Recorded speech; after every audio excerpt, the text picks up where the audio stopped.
All right. Hello, everyone. Welcome to tonight's stream. Tonight, joining us, we have Sammy from Built to Thrill, Tom from Tom's Tracks 99 on Instagram, Brian, Coaster Patcher Guy, and Ace will be joining us at some point. It's been a little while since we did one of these streams. Have a lot to discuss. There's been a lot that happened, a lot that was announced ever since the prior stream. As you can tell from the title, we'll be discussing a lot of the Six Flags stuff that's happened recently. But first, you guys want to give your introductions, plug yourselves, go right ahead. I guess I'll start. What's going on, guys? I'm Sammy. I'm almost on every stream at this point. Built the thrill. Check me out. Instagram, YouTube. You know. I'll go next. What's up, guys? Follow me on Tom's Tracks 99 on Instagram. Maybe I'll start being active again. Head on over to the Great Adventure History website as well. Check the forums out. There's always some great new stuff coming around. What's up, Brian? Coaster Patcher Guy. Take a look at it on Instagram. I got nothing. And I know Ace isn't here yet, but Ace recently made an Instagram account. It's not going to be too hard to find. I think it's like Ace Ka or something. So give him a follow too if you're on Instagram. First, I just want to start by going over Six Flags new additions that they announced. I already talked everyone's ear off about what I think, so I'm going to let you guys talk about what you guys think about all of their additions. Sammy, if you'd like to start, go right ahead. All right. So obviously, I woke up. We all saw the announcements. Nothing too crazy this year, but obviously, I'm excited that a couple parks are getting things. And I have a feeling that the reason these additions are so small are because they probably weren't planned until very late into last year because they didn't know that they were going to add new rides. So I would expect some bigger rides coming in for 2024. And yeah, I'm just glad that a couple of these parks are getting things, and it's really exciting to see. Yeah, after listening to the recent investor call, everything that they announced completely lines up with what the company's trying to do. All these additions are great. They fit within budget. They serve a purpose at all the parks they're going to. Big emphasis on water park rides, which again lines up with what was said in the call. They really want to build up their water parks. And I think that these are all very budget-friendly things that'll be coming to the chain, and I think they might be saving up for the years ahead. So definitely something to pay attention to.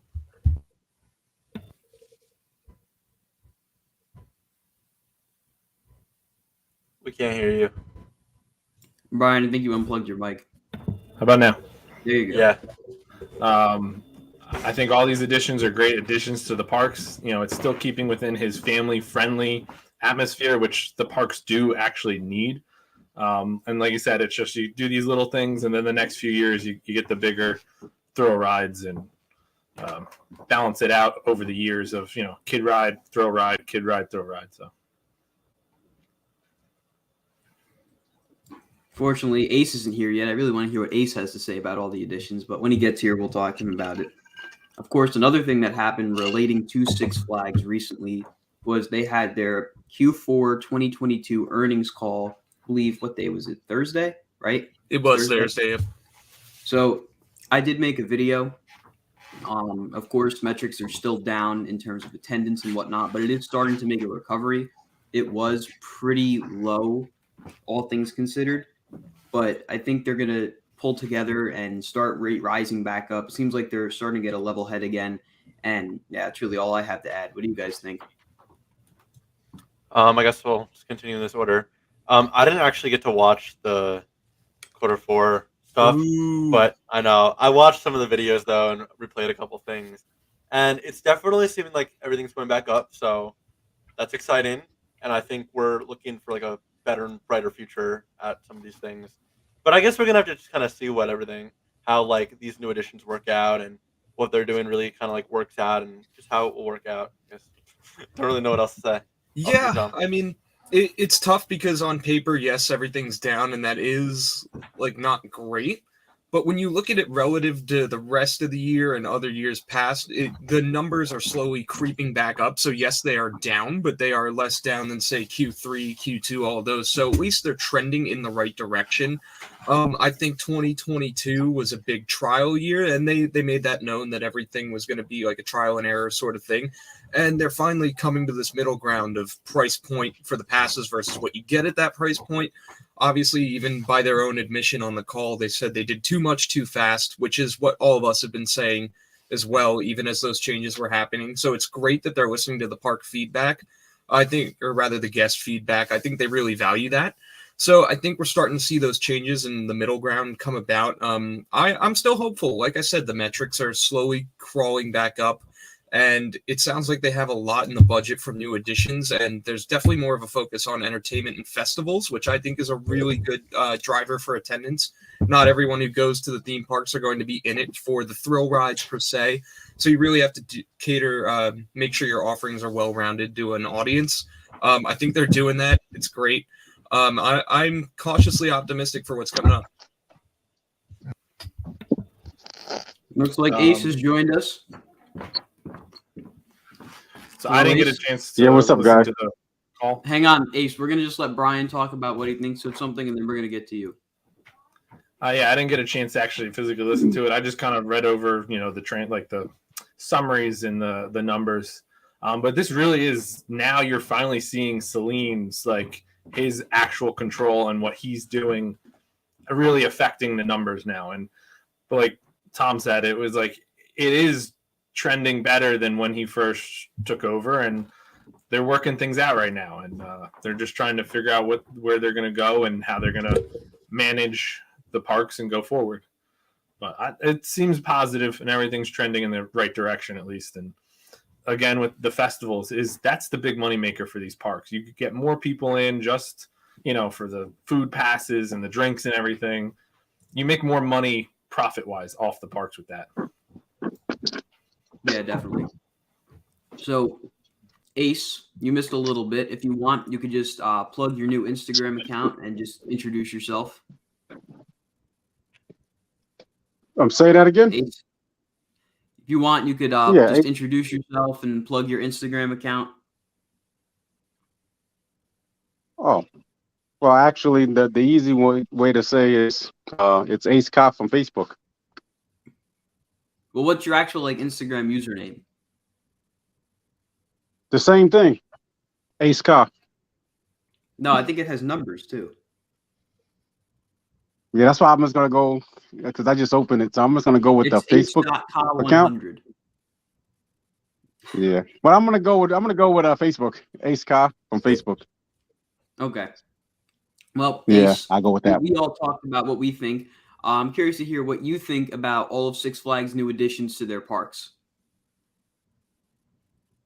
I think it's great towards the families. It's very family oriented, and it's actually more than what I could have bargained for the 2020 year. I wasn't anticipating anything like that, well, anything at all, and then be like, so it makes the future more promising. And I'm also happy with the memberships looking more normal again, and it's not too high, so that's going to bode well for 2023. What rides in specific are you most excited for? I'm excited for the dueling family coasters at Six Flags Over Georgia and Six Flags Fiesta Texas, and the Tacoma kiddie coaster at Six Flags St. Louis. They all look interesting and appealing. Right. So also, what do you think about the Six Flags earnings call? Do you think it's hopeful? Not hopeful? Yeah. What do you think? I think it's hopeful because, remember, Salim has barely been there for 1 year, and they did have a lot of parks. There was a lot of parks that didn't have Holiday in the Park this year too. So that's kind of how it confused a lot of people into thinking that, it's less people than it was in 2023, and everything was lower. So yeah, that definitely factored in. No Six Flags New England and a few other parks that didn't have Holiday in the Park. So 2023 is going to be the year that tells it all. That's what it's going to be. Mm-hmm. Yeah. So, not too sure how many of you saw El Toro Ryan's recent video. It was a really good video. He had a lot of interesting information that he shared regarding Great Adventure specifically for opening day. And typically, I tend to not go with rumors and stuff, but he usually has very accurate sources. So I'm not going to take this at face value, of course. I'm not going to take it as fact.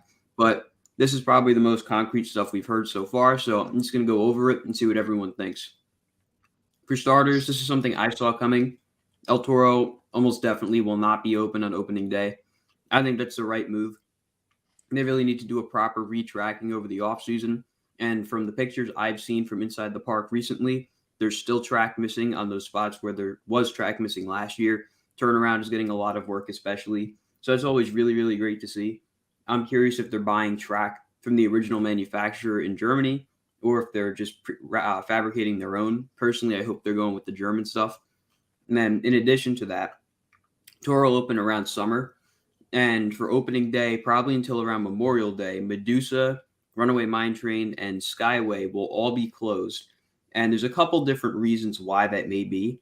I think for me personally, the most likely one is staffing, because I've seen on Facebook they've been having this contest among all their employees where they'll pay them if they get like the most shares promoting working at the park. So to me, that seems like they really need more workers and they want to push it out there as much as they can. That's just kind of how it seems to me. So I think personally it's just because of staffing. So they're only going to open a certain amount of the park.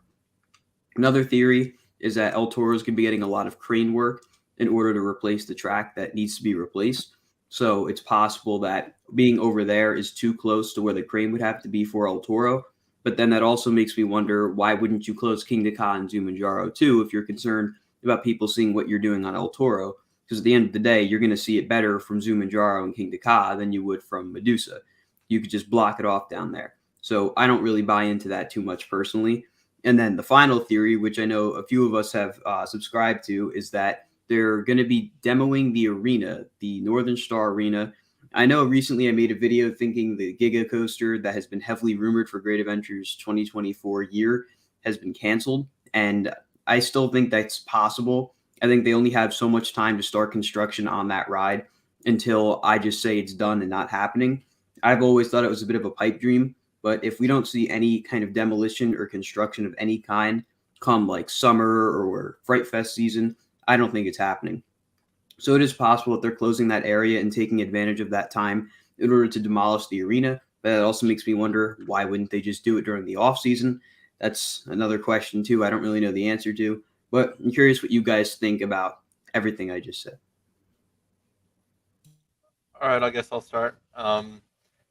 We're gonna cross fingers they're demoing the arena, because I think they're working in that area already. Might as well just do it. And if it's kind of like them waiting for the crane to come in, may as well just wait for all the equipment to come in at the same time. But I guess we'll kind of just see how it plays. But I have a feeling it is definitely for the staffing issue, because this has been an issue for a couple years now. And if this is the move, that means like, oh, it can't be open, which is interesting just because Medusa is like a newer ride, technically newer ride. It's kind of interesting how they don't want to keep it open.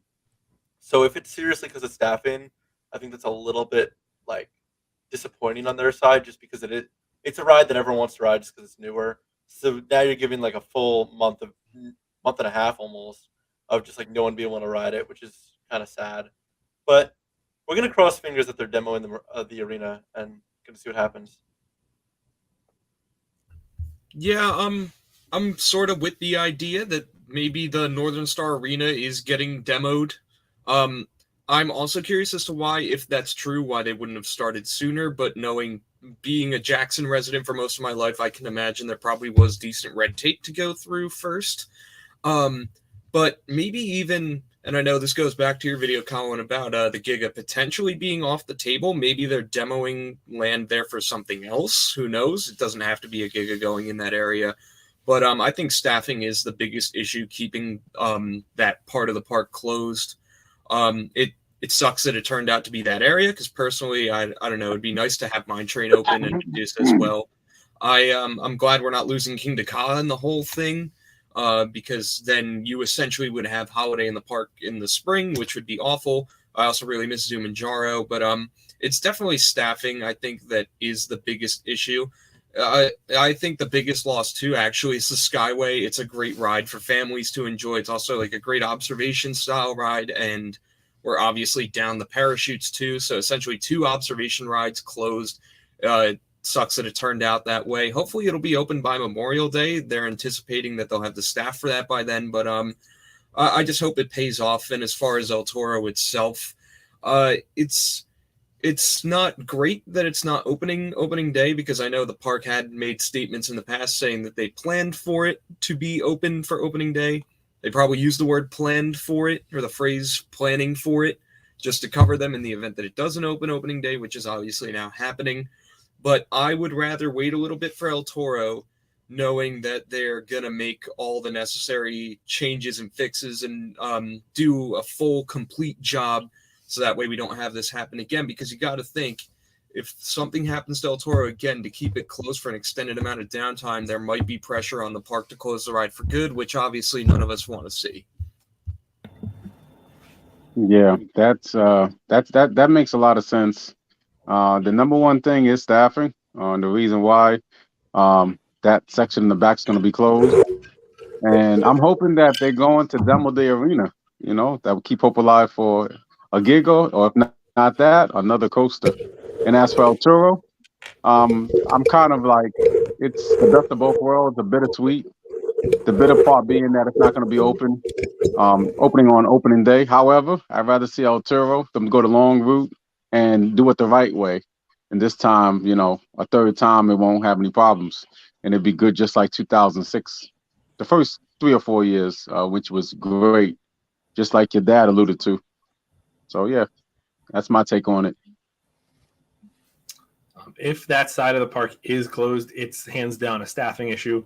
The park is severely having trouble getting kids working. So anyone out there that's listening to this, like if you're there and you have family members or someone that needs a job or that's at high school age, apply, because they are hurting bad for workers. And, you know, I worked there when I was in high school, and Tom also worked at it's a great job opportunity, great high school job, really. Meet a lot of people, good experience. But if that area is in fact closed, it's going to be because of staffing. They're badly hurting. The demo of that arena, it needs to come down. The arena is like not safe to be in. So either way, the arena should come down eventually. But like for giga wise and everything, you'd have to have that down by now, because you got to level out the ground. You got to let the ground settle before you can start digging footers and stuff. There's a lot more prep work to the ground. So maybe they're clearing. If it does come down and clearing, it's probably not a giga, but maybe a future expansion. I can attest to all of what Brian said. Definitely, if you're close by to the park looking for like a side job or a first job, perhaps, Great Adventure is an excellent place to go for it. And they can certainly use the help with staffing. You'll learn so much there, and I still have great friends from when I worked there that I still talk to. It's great. I can't recommend working at the park enough. It was a great time. I'm sure a lot's changed, but I'm sure for the better too. And yeah, it's definitely a great job, especially in the rides department. I would definitely say go rides. Yeah, I definitely echo that. If you have the availability, if you're close enough, if you're of age, definitely go work at Great Adventure. I know they've been having staffing issues since last season, and I'm sure, like my dad said in the chat, Adventure Crossing probably isn't helping, as there's even more staff requirements over there now too. So if you're available for a job, if you need a job, go work at Great Adventure, because they could definitely use you, I'm sure. And I'm pretty much convinced at this point that I've heard everyone talk that the whole Medusa, Mine Train, Skyway rumored to be closed on opening day, I think that's a staffing issue. I mean, if they were going to demo the arena, they probably would have done it now, unless they had issues getting demo permits or anything along those lines, like Tom said. But yeah, that's pretty much where I stand on all that. What's nice, though, is that Barnstormer should be open on opening day. Hopefully. I hope it is. I mean, from our aerial shots we got a few weeks ago, it definitely looked pretty close to completion. I think all they really need to do is lay some concrete down, get that ride inspected by state of New Jersey, and they're probably good to go. So at least there's that to probably look forward to on opening day. And of course, King Ka, because who doesn't love King Ka? But yeah, guess we might as well start going through the chat now and see if there's any questions. If you guys have questions, start sending them in and we will start answering them. Let's see here. Do you think Six Flags America will ever get a ground up? I'm assuming I don't know. Ground up could mean a lot of different things. I'm thinking maybe ground up RMC. If you're saying ground up RMC, I'm going to say definitely not. They're probably going to RMC Roar in the near future. I believe one of the former presidents or managers, whatever it was, of Six Flags America had said that eventually they're going to RMC Roar. Eventually, whenever that happens. But RMC Roar will be similar to Wildcats Revenge, I'm sure. So whenever that happens, that'd be great. But I don't think they're going to build a separate RMC, if that's what you're asking about. I think they RMC Roar before they get another ground up coaster, but yeah, they're due for it. It's just a matter of when. Now, if we're going just ground up coaster in general, a year ago I probably would have said no, but this new manager that's come in has really seemed to be improving the park and kind of giving his 2 cents. So if someone is going to push for it, it's going to be him, because I think we're seeing the new Jeffrey Seaver of Six Flags America here. So definitely new Six Flags America, somewhat coaster in the near future, whether that do be like an RMC Roar or maybe just an SNS free spin. We'll see what happens. I can see them getting a ground up and like just a custom coaster, just even if it's a custom kiddie coaster. Like I can see them with the way the parks are going now that they might go with a little custom coaster. So it's definitely more possible now than it was like 2 years ago. But Yeah, I could see them RMCing Roar. I've been saying that for the longest before they get a ground up. Definitely. Moving on. Roller coaster wise, what could replace Harley Quinn at Six Flags Over Texas? Now, I've heard rumors for a very long time now that Over Texas is getting a Jersey Devil Wonder Woman Flight of Courage clone or variation, that they bought 3, and that's the third park to get one. I also heard rumors about Great America too. But I think they could definitely run a very tight, compact coaster like Jersey Devil through their Gotham City area over there and use the space previously occupied by Harley Quinn for that. So roller coaster wise, I'd say that or Peace Bowl. I think Six Flags, depending on how successful the 2 Kid Flash Cosmic coasters are, I think they're just going to go absolutely wild, sending them around the Six Flags chain. But there's also the wild card of Vekoma. Now that they are starting to work with Vekoma again for their kiddie coaster at Six Flags St. Louis, I think it's definitely a very good possibility that they'll slowly start moving their way towards the bigger Vekoma coasters like we're seeing overseas. So lots of variables to consider there. I did hear the Jersey Devil clone. I've heard that a couple times now. And I have a feeling they will be getting it. I don't know when. But the other thing I've been hearing a little bit there is Scream and Swing. So that's a possibility on the cards, and I think that would work really well in that spot to replace a ride like that. But hey, let's just see what happens. And was there any update on Mr. Freeze going off this? Or no? Nobody has any idea. Colin. What's up? Was there any update on Mr. Freeze? Which Mr. Freeze?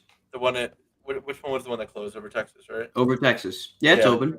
It's open. Nothing happened. Yeah, it's forward now. Oh, it's forward now. Okay, They got a new sign Oh, okay. and a new logo. Yeah. All right, off to you, Tom.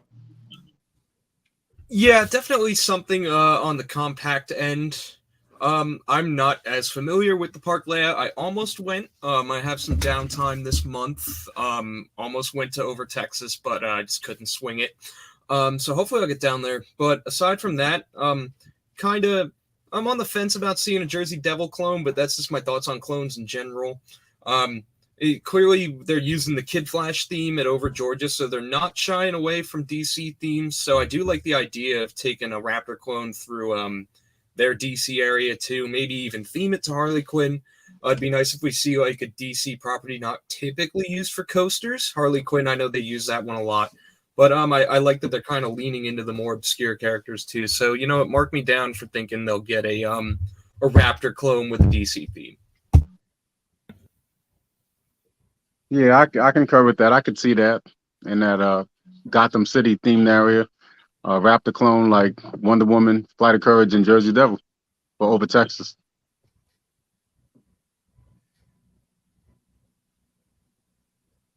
Brian, I think you unplugged your mic again. It was muted. I haven't been to Six Flags Over Texas, so I don't know like the land around the park. But if you're just using that plot, definitely Scream and Swing would be great.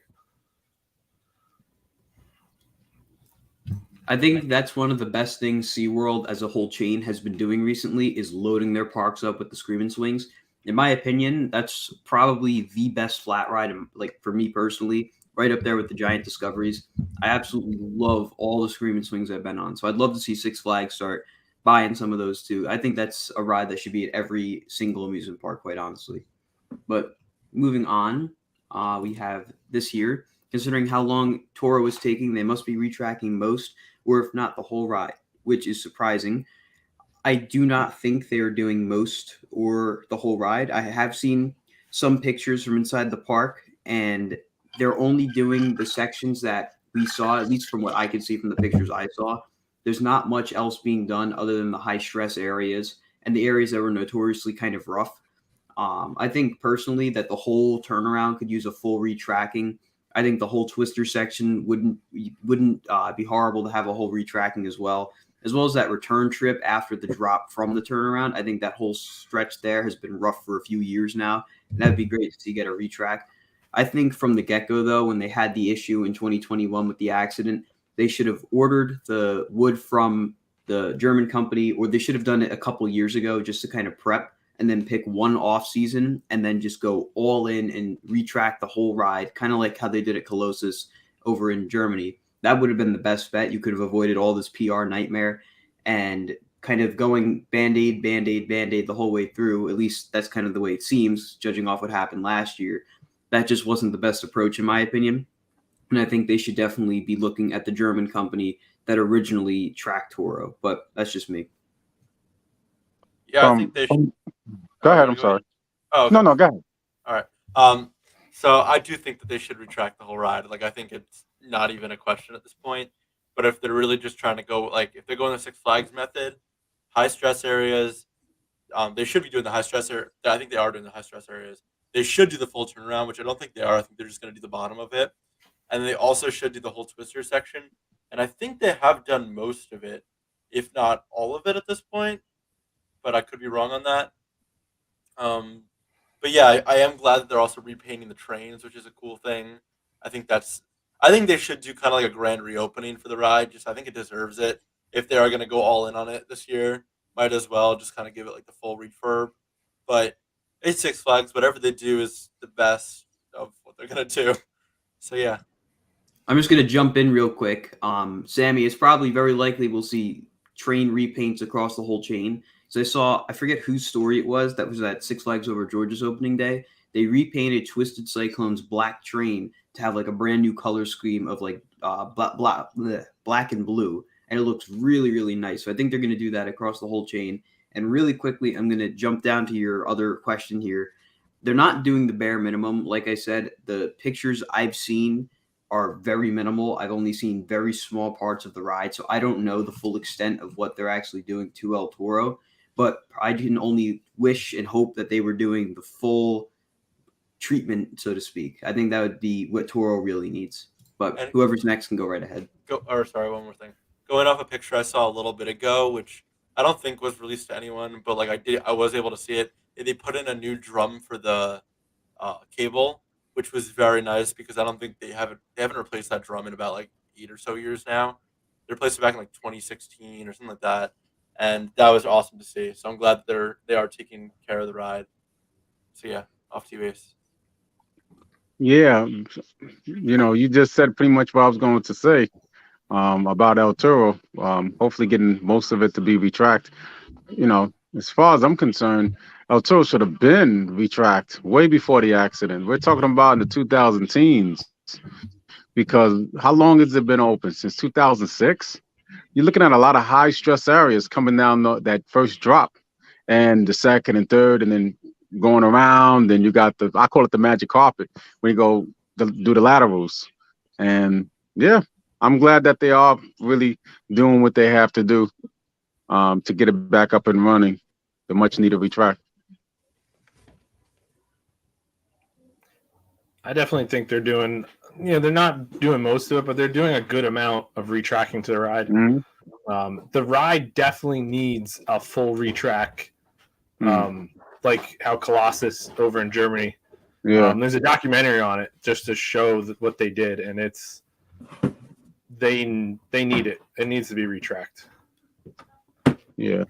Yeah, I saw someone left a comment that's like, so you're saying Great Adventure is still doing the bare minimum with Toro? We hope not. The extended downtime, and given the fact that they started back in the fall on this, makes me think that they're not taking the bare minimum route this time. I really think that they need to take a step back and address like major needs with the ride, which it looks like they're doing, and I'm sure all of us will hope that they're doing that. It looks that way to us. It definitely needs to happen to avoid another incident, and I think the park recognizes that, and they know that they can't have something happen to this ride again, which I was saying when we first started talking about this. I really hope that they're really getting down to the root of whatever the issue is, because I think they have no other choice at this point. Definitely. Yep, that's true. All right, next up. The best thing coming out of the Slim era so far is the events. They're more immersive and big. Yeah, I definitely agree with that. I mean, last year, personally, I kind of felt like there was a bit more of a focus on quantity as opposed to quality. The events were still really good, and there were events like Veterans Day celebration that normally would be absolutely nothing and was turned into like a mini 4th of July fest. It was really, really cool. Oktoberfest was a great addition. I felt like Fright Fest was a bit scaled back this year compared to years prior. Same with Holiday in the Park, ever so slightly. And I feel like Summer Vibes, it definitely has great potential. And I think since they're going to be spreading it across all the parks, they'll probably do a bit of a better job for 2023 than they did in 2022. It was really good in 2022, but I think they could definitely do better. So I'm curious to see how much better the events get this year. The events definitely going to get better, just because last year they were given all these events to do, but the event budget stayed the same. So they had to spread out that. This year, from what I've heard, it's doubled the event budget. So they definitely have more to work with all the events this year. It kind of makes sense. In my opinion, the best two events at Great Adventure last year were Summer Vibes and Oktoberfest.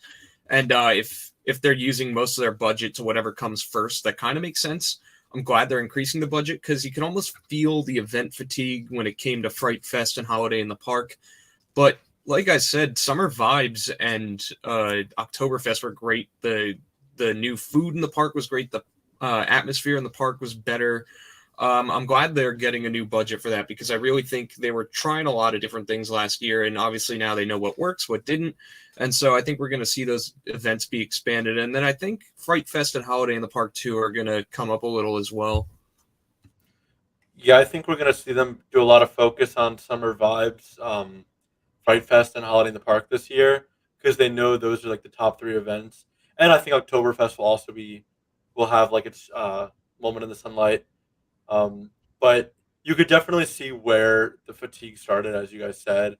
And Brian, I think you can correct me if I'm wrong. I think they went over budget quite a lot last year, and that was kind of what sparked like we got to double this. And they know the events are getting like the money, so I think that it's a safe bet at this point to like put a lot of the money towards that. So yeah, they were definitely always right on, or maybe just a smidge over what. But I know it was a little bit over, but I didn't think it was a lot over. But but that's the events are the big thing, and the people that are running them are very passionate about the events. They are very excited. There is a huge. If you look at the lineup, there's a lot of events this year, and the staff is excited and ready to put them on. Yeah. The Summer Vibes was the best new event. I concur with all you guys, and I like the Oktoberfest too. And I believe that Cedar Fair, did a great job with their summer events, and we have to continue that, especially for our park. I was really pleased with what I saw throughout 2022. So yeah, that's pretty good for these new events. Next up, I doubt Zumajara will open with the park. It didn't last year, and along with Cyborg, it's always first to close due to staffing. I have a bad feeling as well that Zumajara will not be open on opening day, which really is a shame, because I don't know about you guys, but Zumajara was one of my personal favorite attractions in the whole park. I absolutely love that ride, and it really does kill me to see it closed so often. I get that it's really far out of the way, and it's not always the most popular ride because it's such a far walk, But I do think they should make it a bit more of a priority to have the world's tallest drop tower open a little more often.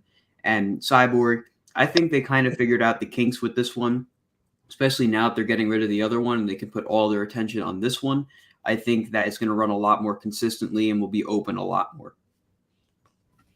Yeah, I really hope Zumanjaro is open. Kind of like with a lot of stuff, I'll remain cautiously optimistic that it'll be ready opening day. I know it closed early last year. It also opened late last year. But again, like Colin said, you have a record-breaking ride, and I really wish the park would place more priority on keeping it open consistently, because it's got to be a big draw being a record breaker. And I agree, it's definitely a top 3 flat ride in the park for me, and it just depends where you put it in the top 3, depending on what you like personally. But I do wish we saw it open more. Cyborg, I think there's going to be a push to keep that open more as well, because clearly now, I mean, like we said, those are normally the first 2 to take a hit for staffing, but they already took Skyway, Medusa, and Mine Train away, presumably for staffing. So that just leaves the staff they have already to open rides like that. So I'm hoping the focus is shifted a little more toward those 2. I do want to jump in real quick. Something that I know has been a major complaint under the leadership of Salim Basul is that, sure, the parks are open and maybe won't be that crowded, but there have been tons and tons of ride closures. Especially, I know there's been a lot of complaints from Six Flags Magic Mountain, where at certain points during the peak Christmas season, they only had half of their coasters open and the other half were just closed, whether it was because of staffing or maintenance or whatever it may be. That really just cannot happen. I think if it is because of staffing, a bigger push needs to be made by the park in order to hire people, whether it's hiring events. Of course, I don't work in that business, so I don't know exactly how you do it. But I think that there really needs to be a bigger emphasis on having all your rides open as much as possible. When a guest goes to the park and they see quite a few major marquee rides closed, it's definitely not a good look on the park. And I get it with opening day, that's still early in the season, but by the time you get to summer, everything should really be straightened out.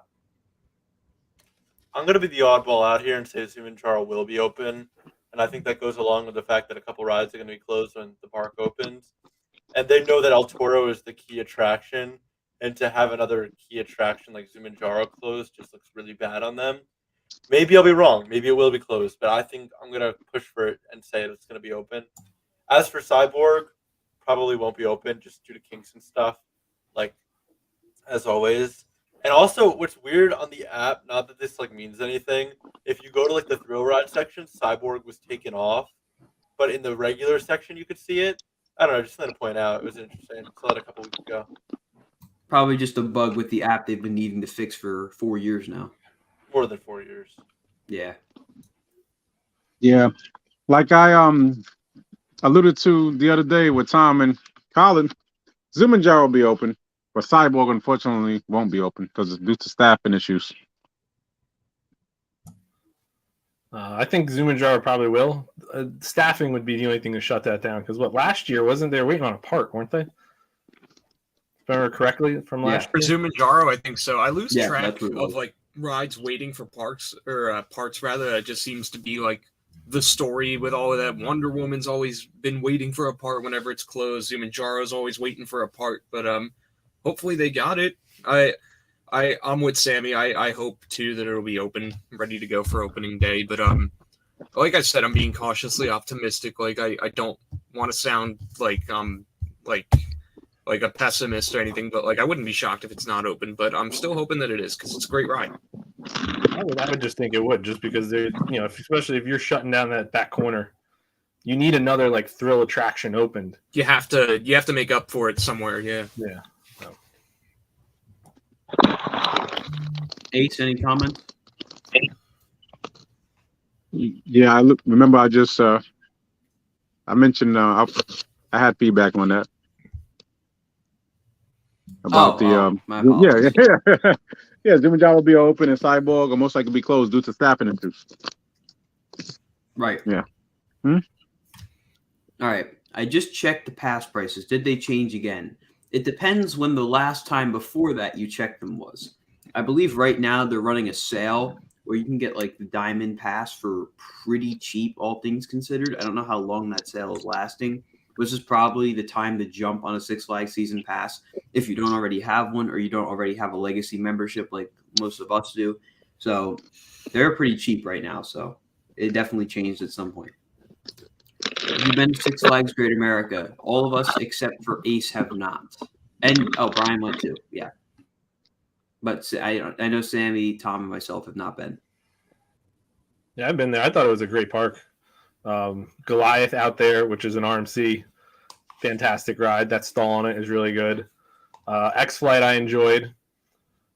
Raging Bull, it was all right. Wasn't impressed by it.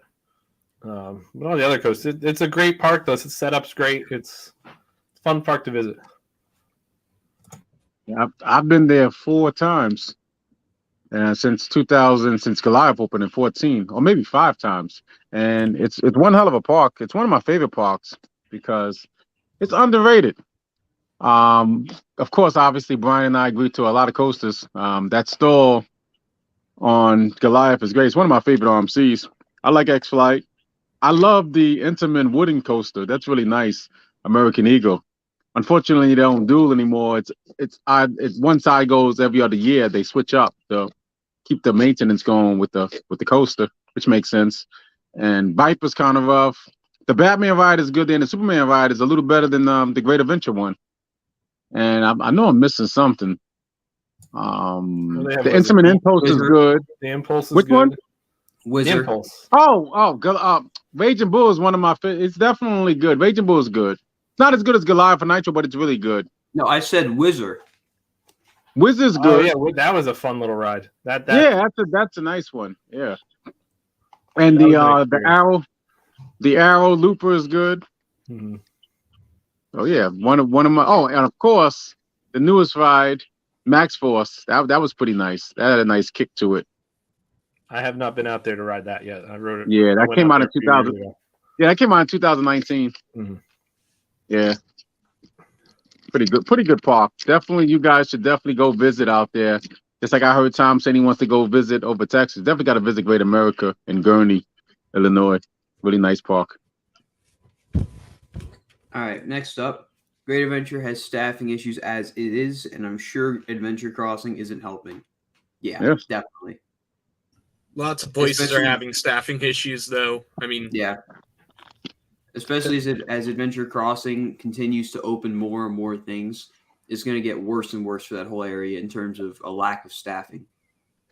Then you had the Popeyes and the 7-Eleven, all that stuff that opened up too. So there's going to be plenty of new jobs in that area, which is great on its own. But like, you just got to get people to work those things. It's just exactly. But hopefully it all works out. Surprising that the Skyway isn't running round trip unless they're trying to hide what they're doing. But we don't know for sure if it's not running round trip. But I guess they kind of figure why even bother if, you're not going to have that side of the park open. Why even bother having any of it open? Maybe it's just a delay with maintenance. That's always a possibility since there's not many of those attractions left. Plus, that ride is open almost all year. So maybe they're just catching up on maintenance they didn't get to do yet. But then there's also the possibility they want to keep it open. That way it looks like there's less rides at the park closed, which is always a possibility. Maybe they don't want pesky enthusiasts doing El Toro update videos from the Skyway. Probably.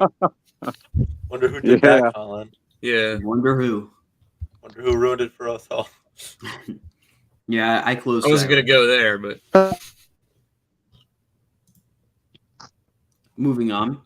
I have a feeling that Great Adventure is planning to get Skyline dueling coasters just like Over Georgia and Fiesta Texas. We put nearby Cyborg and Justice League and named Kid Flash Cosmic Coaster.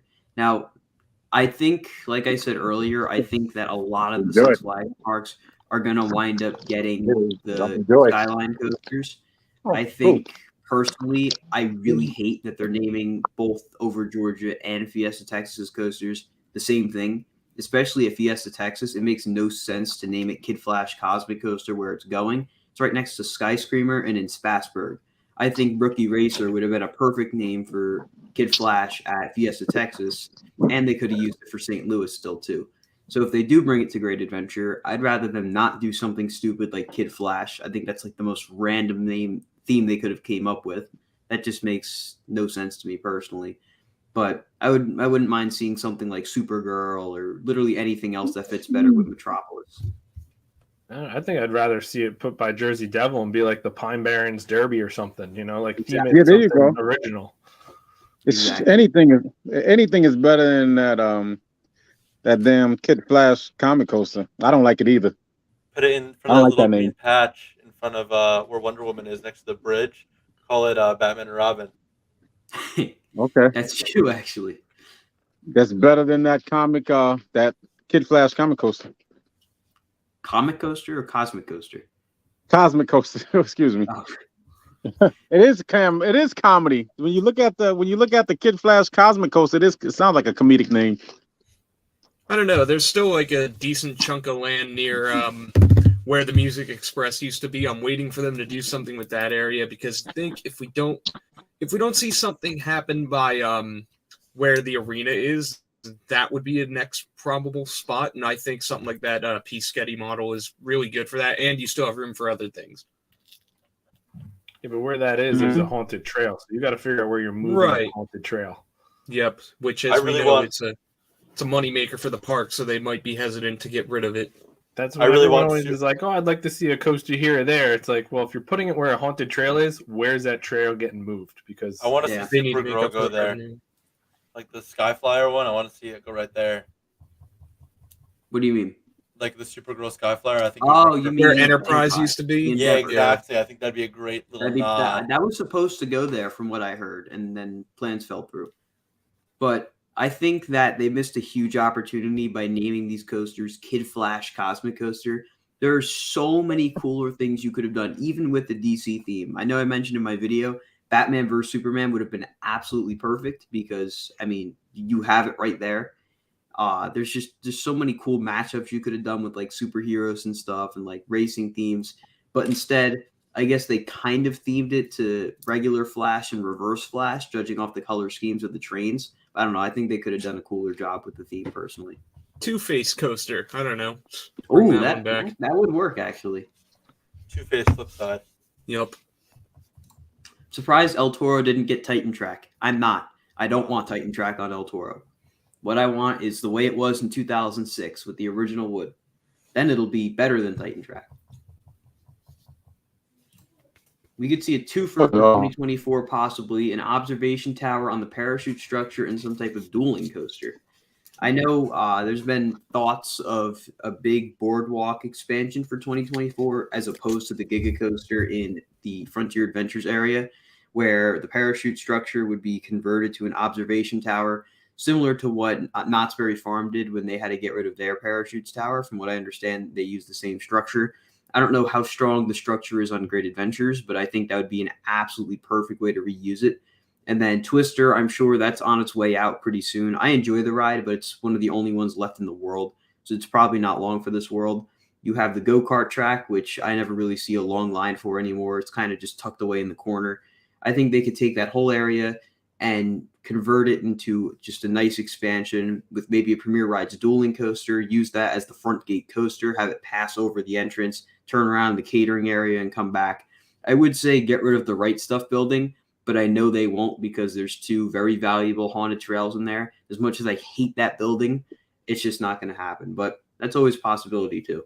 It's also the park's electrical maintenance home base, so to speak. In the backside, you don't see it from any of the trails, but they have a lot of like their electrician maintenance workshops headquartered there. So that's also another reason that they're not going to get rid of it.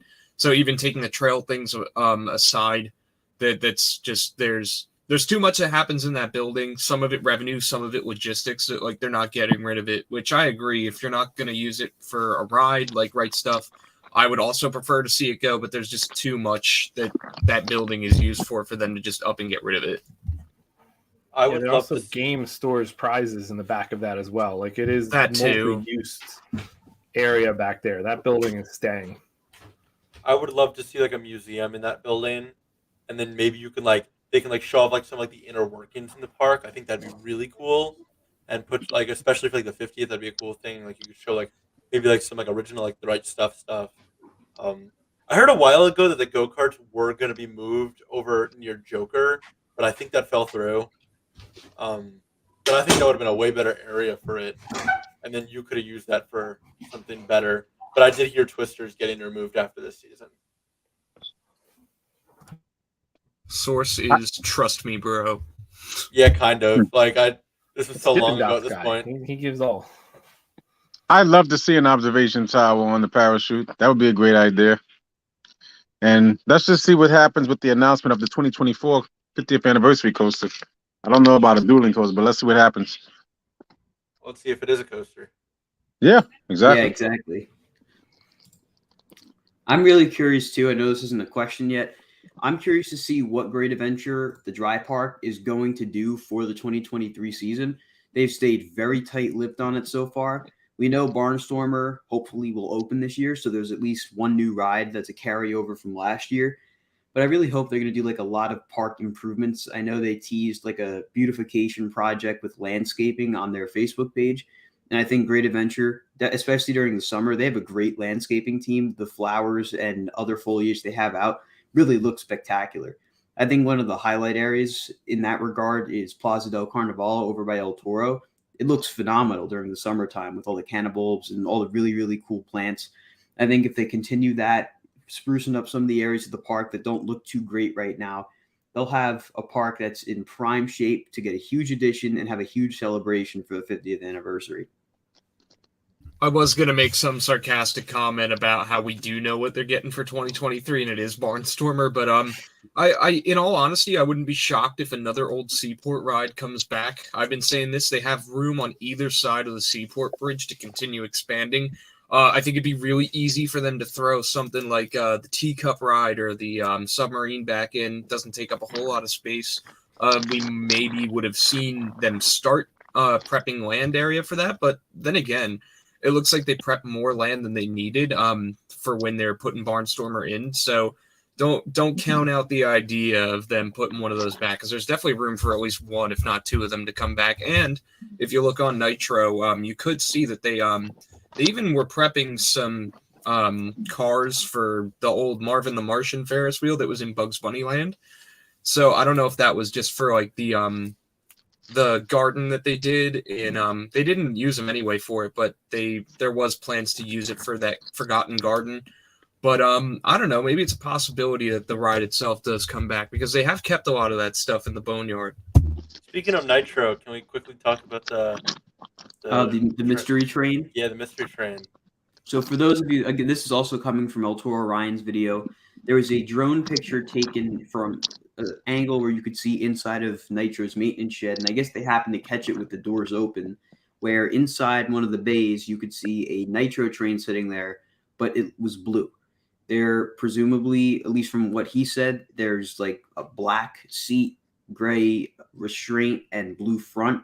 There's always the possibility that it's just blue shrink wrap put over the train. Maybe they did paint it. Maybe it is the fourth train, and They didn't put anything over it because you can't move a train into there.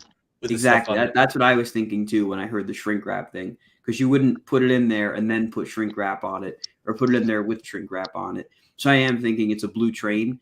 So I think it'll be pretty funny if they decide to run that train in the middle of the year without any painting being done to anything else.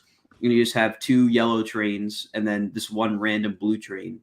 But what if the colors? What if the reason we don't see any of the other trains is because they're in the shop? They're getting painted too. Yeah, that's definitely possible. From what I know, though, Nitro, the track and supports, is definitely not happening for this season. If anything, it will happen in preparation for the 2024 season, from what my sources have said. Source, once again, trust me, bro. Well, trust me because I can't say their names, but right. Yeah. No, I'm just, I kid. Any comments, Brian and Ace? Yeah, that sounds good. Comment, Brian. You're good, Brian. Oh, I just figured Ace was gonna go first. No, I was just saying that sounds good. I like the idea with the train. It was a very grainy photo, though. I don't like. I'm sure it probably is all blue and stuff, but we're nice. Early to start jumping. If it is, but it would be nice if they repaint. At least start the repaint for that ride, because hopefully for the 50th it does get its paint job, because it desperately needs it.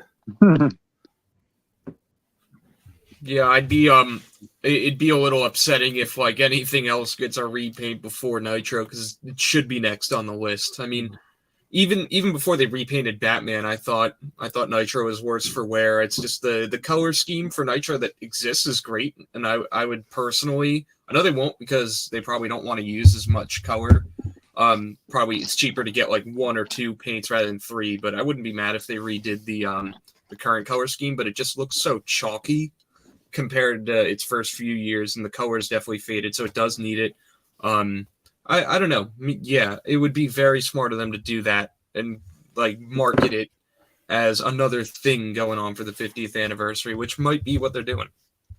Yeah, but even if this year the rusted sign on the station. That too, you could see like when it's rained, you could see like the rust that is just streaking down the building. Like you really can't just power wash that off. Like at least just clean it up a little bit. Like that's all I ask. You know what? You see rust and you see neglect and like inability to use a power wash. I see theming. That's probably what some of the parks sees too. I don't know. Listen, it's been like that for God knows how long. I'm glad you alluded to that. That's an eyesore. We're talking about been done years ago. Yeah, we're talking about more than 10 years ago. Oh, I know for majority of the 2000 teens, it's been like that. It's like I don't remember when wasn't it a nice bright color when it first opened? Oh, yeah. Like a silver color, like a basic metal color. It was like a steel plate, oh my god, or something. 2001. If you want to keep it rust, just power wash the rust streaks off the building. That's all I want. Yeah, I did get that off. Yeah, because we're already used to the rusted Nitro sign, but yeah, get that off. It's an eyesore. I don't think the rust looks awful on its own, but yeah, like you said, it's like that streakiness of like obviously when it's that's what kills it. That is a killer. That is unacceptable. All right, we're gonna get back to the questions here because there's a lot, guys. We're gonna get down to the bottom of them as soon as we can. First, Tom, this is for you. Tom on cloud 9 with our Devils. Yes, Timo Meyer did score tonight. I also I've been watching the game. Sorry, Colin. I have it on silently over here. They're on intermission, but yes, Timo Meyer did score. I'll be at the game on Tuesday, his first home game. It'll be great. I've already jerry-rigged my Taylor Hall jersey to be a Timo Meyer jersey, so I'll be wearing that. But yes, finally glad to see the Devils might win. They're certainly better than the Rangers, but I'll always say that anyway. And that's all. All right, moving on. Hell yeah, Rise of Carbon is the GOAT. Yeah, yes, it is. And then, Six Flags Fun has an interesting theory here.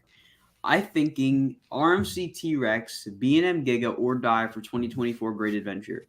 RMC T-Rex, I've seen this set a couple times too, and personally, I just laughed when I see it because there's absolutely no reason to give Great Adventure or Magic Mountain now an RMC T-Rex. No. When they already have a large-scale RMC Raptor. All you're doing is making that completely redundant. So definitely you could argue the same for a Giga, though, too. A Giga, no, because look at Carowinds, right? You have and same with Kings Island, too. It's not unprecedented. All they do is add to each other because one does different things than the other. But that can go both. We don't know what the T-Rex does. It's true, and not only it's too similar looking. Yeah, you're right. And not only those Fury and Intimidator. Yeah, yes, not only those they do different. I don't know how. But that goes both ways. Then you know what I mean? Yeah, that's true. Seating, I think the staggered seats on Intimidator and Diamondback. Yes, they do separate the rides. Yeah. But like Giga Great Adventure like that, but you're not going to put a Giga with staggered seats. Well, just like because Great Adventure. I know I really shouldn't be saying this. Honestly, all three of these are pipe dreams. This is Celine. Great Adventures Giga, if it does wind up happening, is heavily rumored to have 2 across seating, not 4 across. That way, they can keep the tracks smaller and less expensive, of course, and also have trains that are less expensive to manufacture, presumably. So it'd be basically the same trains that are on Steel Dragon 2000. Yeah. Oh, interesting. But yeah, also Canada's Wonderland also has the same thing, just like Carowinds. Exactly. And Kings Island, the same thing with Behemoth and Leviathan. I think the whole thing is a straw man's argument, but I don't know. I just on its own, the idea of a T-Rex, regardless of if there's a single rail at a park before they would put a T-Rex in, I just don't think it's as realistic. Giga or Dive, definitely. Well, I mean, in a perfect world, Giga or Dive, but we just don't know. I think the Great Adventure specifically needs some kind of dueling ride before we need a Giga or a Dive coaster, but that's just me. Oh, believe me, I don't think Great Adventure needs a dive. I mean, not a dive, a Giga coaster at all. I think that's honestly like one of the last things they really need in their lineup. There's so many other things that would fit way better in their lineup. And at the end of the day, the only reason I'm on this Giga hype train is because what other perfect time to get something like that than for the park's 50th anniversary? I'm sure they're going to get loaded with other coasters afterwards because Salim loves this park. And depending on his investment strategy going forward, I definitely see them filling their gaps. But if we can get a B&M Giga Coaster, I'm going to root for it because I'm not going to complain at anything for the record. Exactly. I'm just saying, like, realistically, we should get a dueling coaster or a mid-size launch coaster. Bonus points if the new coaster would cover both of those, but like those are definitely higher priorities. I think we have a better shot of a Vekoma, like little launch coaster, even something like Big Bear Mountain. That would be fun. I think that I could see that more realistic because you're honestly, all three of those are pipe dreams for 2024.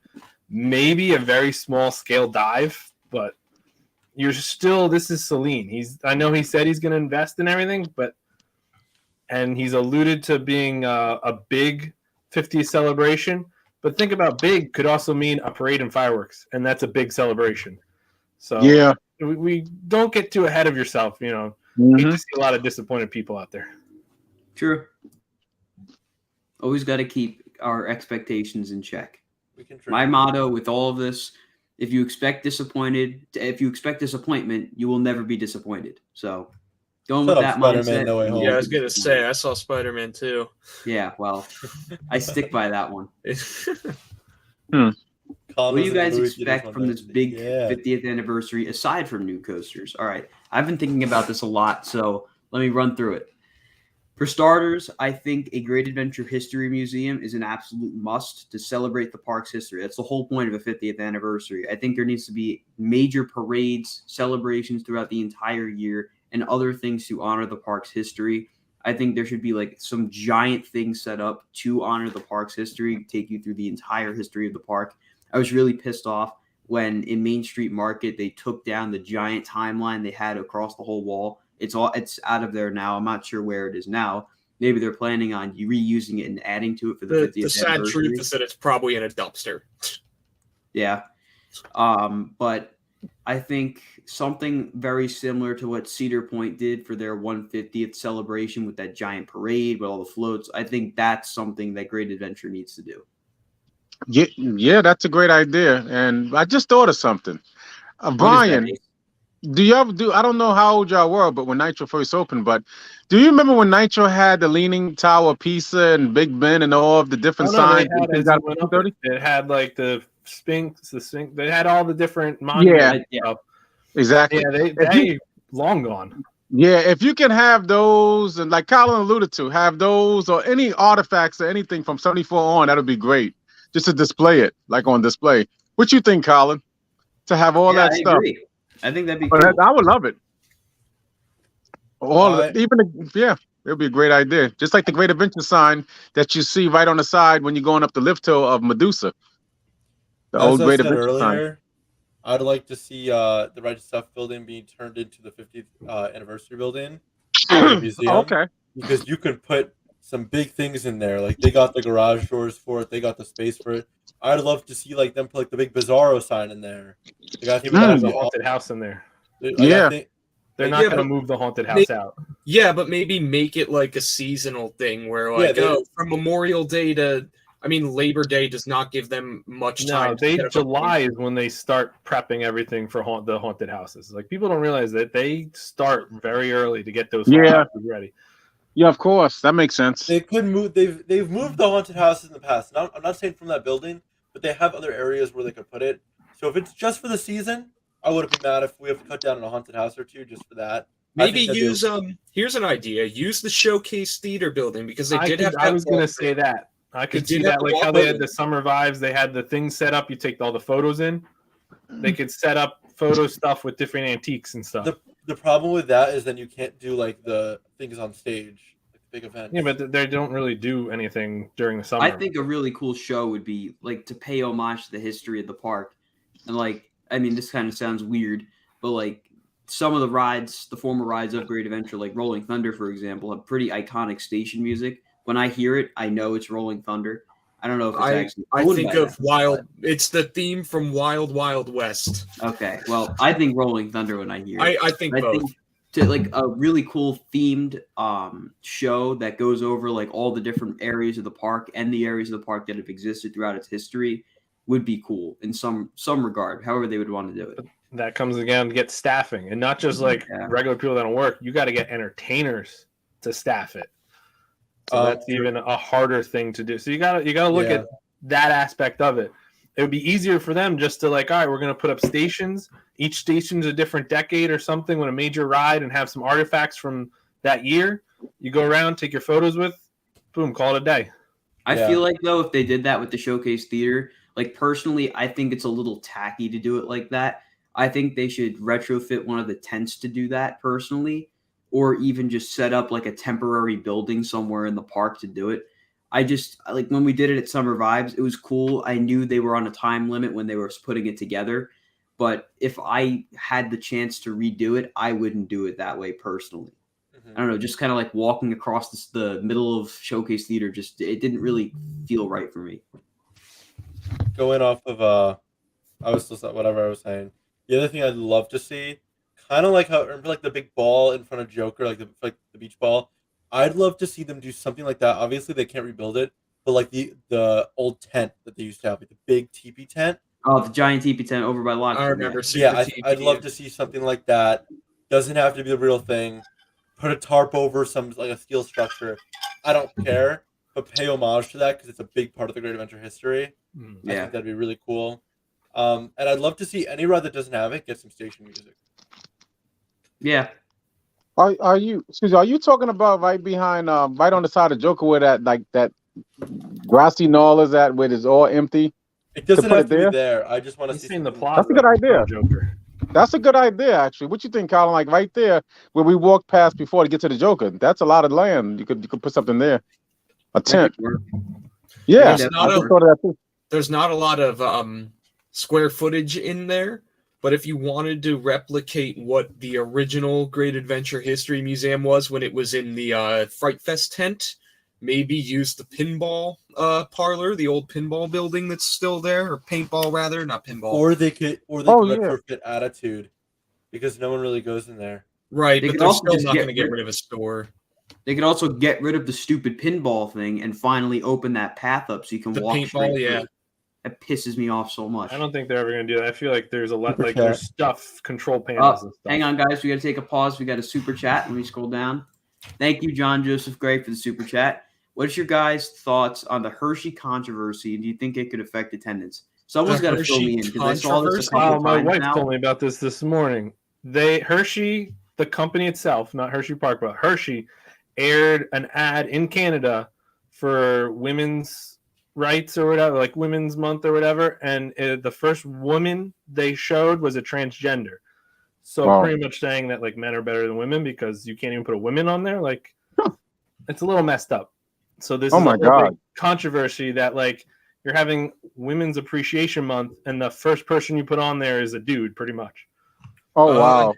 You know what? I say this is only aired in Canada, and it was just Hershey company. I'm going to quote George Costanza here and say I think I can summarize what will happen to Hershey Park's attendance with one simple word: nothing. Yeah, Wildcats revenge. Trust me. I don't think the average park goer cares. I don't think that's going to have a really big effect. I hate this. Let me finish. Go ahead, Colin. Regardless of what you think on the matter, I'm sure we all have our opinions. I'm going to keep them to myself for the sake of YouTube. Likewise. I don't think it's really going to have an effect on the attendance. Kind of like every controversy that's happened over the past 5 years, people will get all up in arms about it for about 5 minutes, and then it'll pass over, just like everything else. That's just kind of how it goes nowadays. So I don't think it's really going to affect it personally.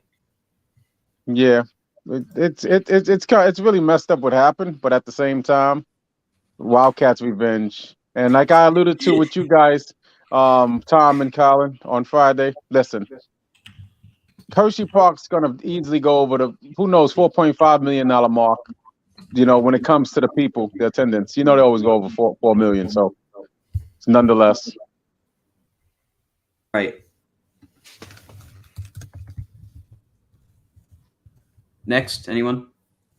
No, I think that's all we have to say about that. All right, I'm gonna go Hershey back to Park where is we the top were. dog of the East right now. So Honestly, Yeah. I think Adventure Crossing USA should get Chuck E. Cheese and Dave & Buster's soon for kids and teenagers and adults.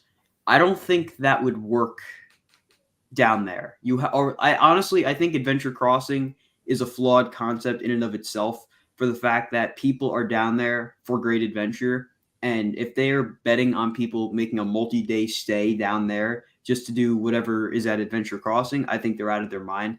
Like, I already think the Top Golf, Top Tracer, whatever they have down there is kind of an odd idea, just for the fact that, like, if I'm going to Great Adventure, I'm going to Great Adventure. I'm not going to go do Top Golf too. Like, that's not how I would do it, especially people that are coming from, like, the city, either Philly or New York. They're not going to get a hotel for one night just so they could do Great Adventure and Top Golf or Chuck E. Cheese or Dave & Buster's like you're proposing. So personally, I don't think that's a good idea. I don't know. That pizza's really good. And it's just oh my God, you sound like Bacon Chris right now. He loves that place. there are like a billion more disgusting things I would probably eat before Chuck E. Cheese pizza. Even when I was little, I didn't eat that stuff, you know. Oh my God. I would Watch sooner this like stuff. eat stuff on Fear Factor than I would like that. Colin, you ever tried Chuck E. Cheese? Or if so, did you like it? Oh, I had a birthday party there, and it almost ended in a giant fight. So we'll just leave it there. Oh, you didn't like the pizza? A giant fist fight. No. Because some guy like came and, you know, munched in on our party and food and made a giant mess, and my dad wasn't too happy about it. Let's just put it that way. Oh wow! At least you tried the pizza. I guess that wasn't a good thing. to go Going back back- to Adventure Yeah, Crossing. let's get back on topic, Ace. Getting back on Adventure Crossing. It's not. Have you guys been there? Like I have done Been any where? project? when we did the drone. Because like me and my wife did the axe throwing there. It was fantastic. Like it's not your normal. They have like a laser projection, so you could play tic tac toe, Connect Four. Like there's a lot more fun games there. We It's had a basic- blast. it's I was like, basically I would Top make Golf. it. I'd go to Six Flags in the morning, and then hit it on the way out for like me and my wife or something. I think it's just a little bit extra, so you're not just theme park the whole time. Here's I the think, flaw. like- Go ahead. See, I've been to Topgolf, right? I've been to the one up here in Edison, and it's really fun. And I think that the axe throwing, I'm assuming it's basically Topgolf, but the equivalent for axe throwing with all the technology they've implemented. But at the same time, that's stuff you can do at other places throughout New Jersey. Like Top Tracer, I know that's at a few places. Same with the Topgolf Swing Suite. And I'm sure axe throwing, similarly to the way it's set up at Topgolf, is probably throughout the state as well. But Great Adventure, there's only one Great Adventure, and it's only in Jackson. So if they're betting on people, even if they're going to do combo days with like both Great Adventure and Adventure Crossing, I think they're just going to wind up losing business to Great Adventure, because I'm sure people drive past, oh yeah, look, that's cool. They got Topgolf, or they have this, or whatever they're going to wind up putting there. But they're still going to go for Great Adventure. I mean, unless they're counting on people who are going to make like a destination trip out of this, coming from like way out of state, multiple hour drive to stay at one of their hotels and do Great Adventure and Adventure Crossing, then maybe. But I just don't see a day ticket person or a day trip person from New York City or Philadelphia or any part of New Jersey coming to Great Adventure, hitting Great Adventure in the morning, paying God knows how much for a day ticket, and then also doing Adventure Crossing afterwards all in the same day. I just don't see it personally. I would That's a stop good for comment. Popeyes. That ghost pepper sandwich, really good. Here's Yeah. here's the flaw. Yeah, 7-Eleven. You have a whole lot of stuff in there. But you know what? Great Adventure is Great Adventure. And now that we've had our time with Salim taking over, now we're pretty much at the bottom. You can only go up and up and up. Just like the Fat Joe song, all the way up. And I'm praying, like I alluded to on Friday with Tom and Colin, that we become like a model of Six Flags Fiesta, Texas. That would be great to continually improve the park. Here's the So flaw if that happens, that'd be great. People the would be, flaw it'll with make the park more attractive. Here's the flaw with Adventure Crossing. Kind of reiterating what Colin said, a lot of the things that they have you can kind of find anywhere, except we have Great Adventure, and Great Adventure is like one of a kind. And all Great Adventure really has to do is add a hotel, and Adventure Crossing is done, which is kind of upsetting. I know it sounds like, but Great Adventure will drag the attendance. And if you really want to go do something else, you can go to Adventure Crossing. They got the stuff, but no one's going there for that. Right. Anyways, I guess we'll get off of it. Did I miss something? No, I just No, think we've well, just been lingering on Chuck E. Cheese for a while. I just can't believe. Well, y'all guys. We gotta move along. We have a lot of some stuff. in the so-called chat, so I'm nasty just gonna pizza. move Go ahead. along, Go ahead. Go right? ahead. Go But I ahead, also guys. see them doing. Don't they want this? They have all the sports fields. How like Cedar Fair built that huge sports complex. They host tournaments, and you get like an extra day at the park. Well, no, I think Like, that that's will what they're definitely gonna help do. the park. That will help the park, but that's only a small fraction of the amount of people that are going to be interacting with Adventure Crossing. I mean, I think the bulk of tournament people, they'll just then do all the other stuff that's there. yeah, but that's only for the sports people. That's not like that many people, right? You're only going to have so many teams at a time per se. I mean, sure, it'll bring extra business, but it's not something that's going to be a huge draw per se. Oh, I'm not saying that's the main reason for going that area. I think they're going to benefit from being in the Six Flags area. Someone True. will come, you'll make 2 days out of it or something. Mm-hmm. That's all. I'm True. I can see that. That makes sense. Yeah. Anyways, moving on. So Hurricane Harbor got a new kids area. I think it's fine, but I'm still not going there. I think this is definitely something that was needed. Initially, when I got the email, I was a little disappointed, quite honestly, just because I set my expectations a little too high. I mean, I think they kind of forced us to set our expectations too high by marketing it as the biggest investment in Hurricane Harbor in over 2 decades, which I guess technically it probably is true. But at the same time, when I hear that, I'm thinking a water coaster. I'm thinking drop slides. I'm thinking like a huge like water park edition. So when I saw that, I was a little underwhelmed. But I think that this is going to be great for Hurricane Harbor because if you've been to Hurricane Harbor, you know that that place hits capacity all the time. It is way too small for where it is. It needed an expansion for a while, and I think it needs to continue expanding constantly over the next couple of years. This is actually a huge area. It's got all those major kid slides in addition to the complex itself with the bucket and all the play structures. It is somewhat similar to what Great Adventure already has, just a bit bigger from what I can tell. And Brian, I believe you told me that it's replacing that Caribbean Cove. I don't know why they even added that when they did. That's probably the smallest kid playground. Wasn't that like a splash few playground years I've ago ever seen. too? It was only in 2016. It's relatively Right. new. But yeah, as far as we know, that's where it's going, but it could go in different for the places laundry too, tomorrow? depending on how it Yeah. plans to. You should go early. But yeah, that's all I have to say about that. You got up. I guess I'll go.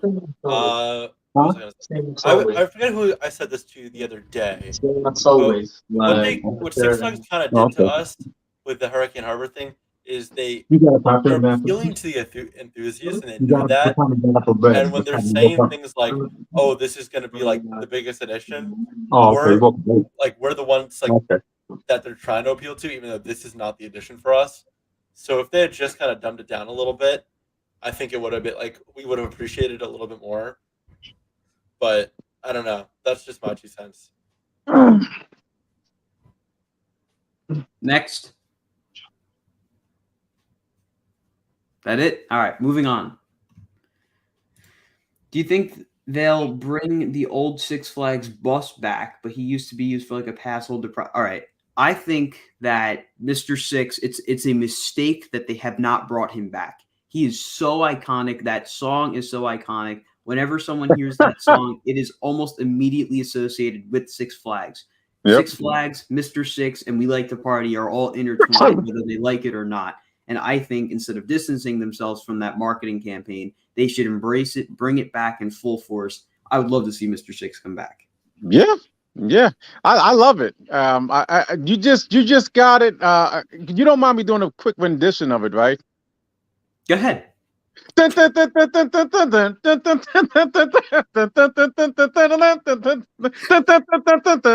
I love that song. That song is ringing in my ears. For crying out loud. So good. It's like that was a great rendition.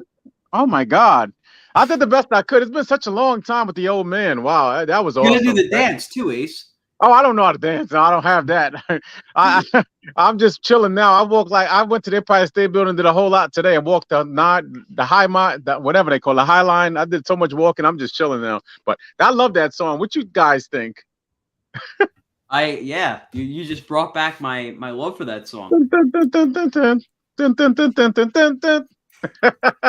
Even more than Millennium Theme. What you think, Sammy, Tom, and Didn't they Brian? tease last year they were bringing him back? I wow. don't think so. I think we would have talked about it. That'd No, I be thought great. they posted it on the social media with like a new guy doing this dance. I don't Yeah, think so. I think that was like more like a one-off. Wow. I agree, Colin. That is like the most. It forget theme parks. It's one of just the most iconic and recognizable marketing campaign. Man. Period. Yeah. So like why they phased it out, why they got rid of it, I have no clue because it is just such it's such a brand identifier for them. I think they're making a mistake by not bringing him back. And then the real OGs will also remember the Mr. Six dance party in the park. Those were always fun, even though it was always weird that he like never talked to people. But I mean, it was funny, but it was just so unmistakably Six Flags that like they really. They should bring it back. Like embrace that thing, bring it back. It is one of the best marketing campaigns ever, just because of how recognizable it is. You could have never, in theory, set foot in a Six Flags park in your life, but you know that marketing campaign, you know that commercial. Yeah. I may have to get in contact with Salim again and let him know that we all want it back. We love that geriatric. Bring him back. And listen, I will since I'm gonna be there most likely when Salim comes back, and hopefully you have an interview. I'll be more than happy to do the rendition, just like I've done for the Millennium Force theme of 2000. I'll be more than happy to do the dun dun dun dun dun dun, you know, dun dun dun dun dun dun dun dun dun dun dun. That'd be nice. Yeah, I love that song. I'm sure Salim would appreciate that. That would be great. You talk about bringing back some great memories. Six Flags memory. Theme song. To see the bus coming back for the 50th. Oh yeah, they'll definitely. That'd be cool. I have a feeling that'll be in the park for the 50th. That'd be cool. Would it be great if they had Mr. Six driving it around through the park? Yeah. Just as like a little like event thing throughout the day. No, that'll be the new tram. It's in the park. Oh yeah, the new tram. Bring you from one part to the other. That'd be cool. All right, moving on. I'm thinking Great Adventure will get a substantial capex budget for 24, like 25 to 30 million to cover new rides, 50th. I think it'll be higher. Personally. I think it'll be closer to 40. Wow. If they're not doing much of anything this year, I think everything will go to 24.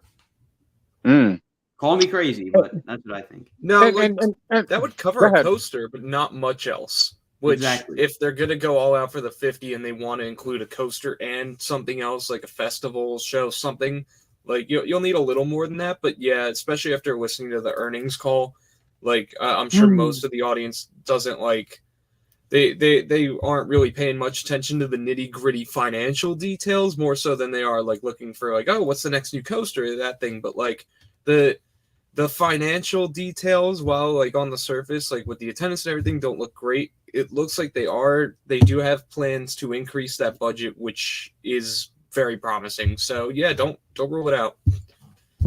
Just to go back to the conference, the call, did they say like the budget they gave for next year, was that going to be every park gets an addition, or is it going to be the Cedar Fair approach and certain parks will get additions?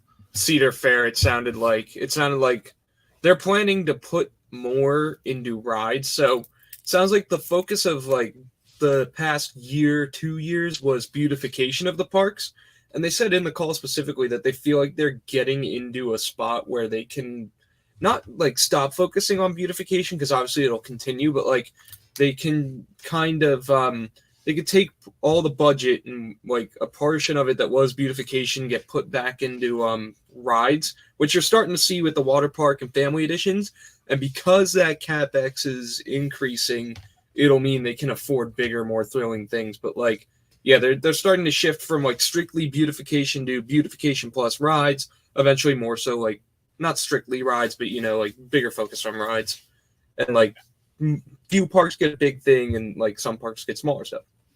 Okay, because I could see I could see a $30 million budget for the 50th, and Nitro will probably get repainted, probably get some kind of show festival, and you'll probably get like a $16-18 million coaster is possible. But I don't think we're getting a giga. I think we're getting something. It'll be thrilling, but I don't think it's going to be on that scale. Guess time will tell. Yeah, they have to go all out with something, even if it's not a giga. Because remember, what we spoke about on Friday, the 40th anniversary, they didn't really do anything, nonetheless. So we're definitely due for something ginormous for 50. Definitely. All right, moving on. JDC over Steel Vengeance. I'm gonna definitely have to disagree, but interesting take. That is interesting, but no. I want to know why you'd come to that conclusion. Yeah, definitely no. Only Iron Have Gloss. you ridden Jersey Devil on an empty train? You feel every track joint. It's horrible. Yeah. Yeah, you could thank the pandemic for that one. That was horrible. Oh, yeah, well, I thank Murphy for stopping construction. Oh man, horrible. I can't stand that guy. Mine was for another day. All right, moving on. Question for Brian or Tom. Any advice for a first-time ride-op at Great Adventure this season? I don't know. Do you want to go first, Brian? I'll let you go first. Okay. I would say definitely to stay. I don't want to say stay calm, but like you definitely got to be. I don't know what the word is that I'm looking for. The drain. So the oil I don't know, doesn't go into the drain. Losing my train of thought here. Yeah, there's a distraction. Hang on, Ace, could you? There is quite the distraction. You said what? I'm sorry. We just couldn't hear Tom. Oh, I'm sorry. Go ahead. Yeah, I would definitely say keep an open mind. Definitely be able to. What is it I'm trying to say here? It's just things will happen that might throw you off. Like being a ride operator, like line management, it can be very high stress, especially if the park is crowded. But definitely just, I'd say the most important thing, here's what I want to say, is to remember that you're at a theme park and you're there to make sure people have fun. And you could definitely have fun with it yourself. And so definitely just remember, like, especially if you're an enthusiast yourself, just keep in mind the experience you would want to have at a park and how can you help people going to the park have that same experience. Like, what would you want to see in the shoes of the guests, and just take that approach to being a ride op. What would make you happy, like from a guest perspective, and what can you do as a ride op to help give that experience to guests? Definitely that would be like the most important thing for me, because if you can keep even like your enthusiast side happy, it just works wonders for like the average guest too. So I would say definitely just have fun. Yeah, I'm gonna that kind of was what I was gonna talk about. Just put your like you as a guest. What would you want to see the ride op doing and everything? And I don't know if you're on a coaster, if you're on a flat ride, or even on a kid ride, because I've had the opportunity to operate all. Same here. And the sad thing is with the kids ride, you're supposed to tell them like don't unbuckle yourself, and of course they do the opposite. But there's patience and keeping your head on a swivel and just like have fun. Just, do it in a orderly manner of getting the trains out, or, you just don't want a long line. You don't want to look like, I'm just lazily doing stuff. It's just, I'm assuming you're probably an enthusiast would be my guess. Just again, act like how would you want if you were waiting in line and you saw the operator, like whatever, like, you want them to have some talking to the guests, like, making small chit chat as you check the train or whatever, or, just entertaining, but still doing it in a way that you're not holding up the line, but have fun with it. And yeah, glad, good to see that you took the initiative to work there. It's a fun place to work, and you're going to meet a lot of friends. You'll learn a lot about the general public. Yeah, it can be stressful too, especially when you get like the occasional guest who will make a scene, and it can happen, but you just got to take it in stride. You got to remember you're working at a theme park. Like the whole idea is fun. So if you have fun with it, it'll catch on with the guests too. So definitely just Yeah, be ready for anything, but you're there to have fun. Mhm. Moving on. Maybe when they reopen Toro, the cable go full speed at the top. I'm going to say no to that. I know Brian definitely knows why that's an issue. If you want to tell him. Technically, I'm not supposed to say. So Okay, well then I'll say. Basically, when You it can get runs in full trouble. speed at the top and it gets to the top, right? For starters, the upstops slap pretty hard because you're going at such a high speed, as well as the fact that the structure sways from that extra stress of the speed and the force. So overall, it's not really a good combo. there is a little bit more to that, but we're just going to leave it at that. We'll leave it at Physics. that. Yeah. Physics. No, there's Lots of something on the physics. first drop, and that's all I'm going to say. Okay then.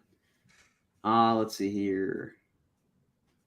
Hope we get Summer Vibes merch. I agree. I always love when Great Adventure has some new merch. We always buy it, so they might as well put it out. Let's see. What if they open Toro the day of Thrillathon, being that it closed the day before? I don't think it will, but that would be sick. That would be actually pretty cool timing. I mean, ideally, it'll be open before that, assuming the Thrillathon is around like the Labor Day time, like it typically is. But we'll see. Next up, the events really made the park feel more complete. I definitely agree with that. Next year, Great Adventure will probably get their own observation tower and the parachutes placed for 24, and people will complain it's not a coaster. Well, I think they should do that in combination with the coaster to have, like, I guess for your 50th anniversary, right? You have paying homage to the old and getting ready for the new, kind of like that balance. I think that would be pretty cool because parachutes, that would, if that does happen, that would just be a giant restoration project, essentially. I think Movie Town really needs retheme into DC Universe since 1993. That's very specific.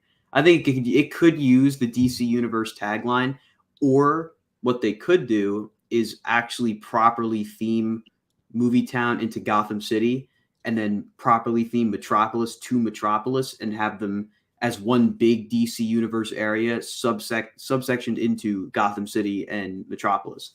I think that'd be really cool. But you also don't have Superman over there for Metropolis, which kind of makes it awkward.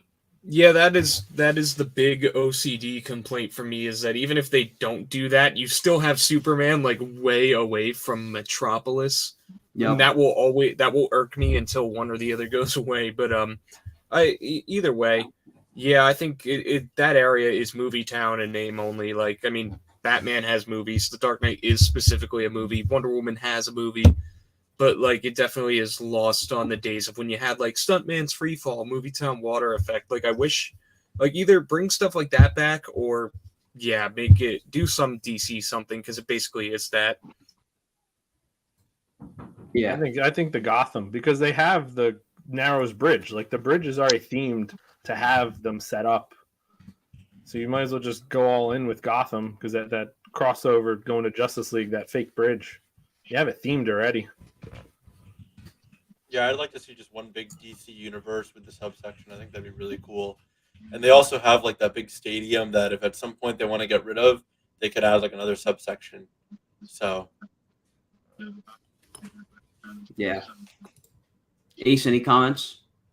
No. Wow. All right, moving on. Would have never rode Zumanjaro if it wasn't for you guys. That was a blast, and agree, one of the best attractions in the park. Yeah, that was great. That was a great ride we got that day. But Zumanjaro is easily one of my favorite rides in the whole park, and it really, really hope it's open.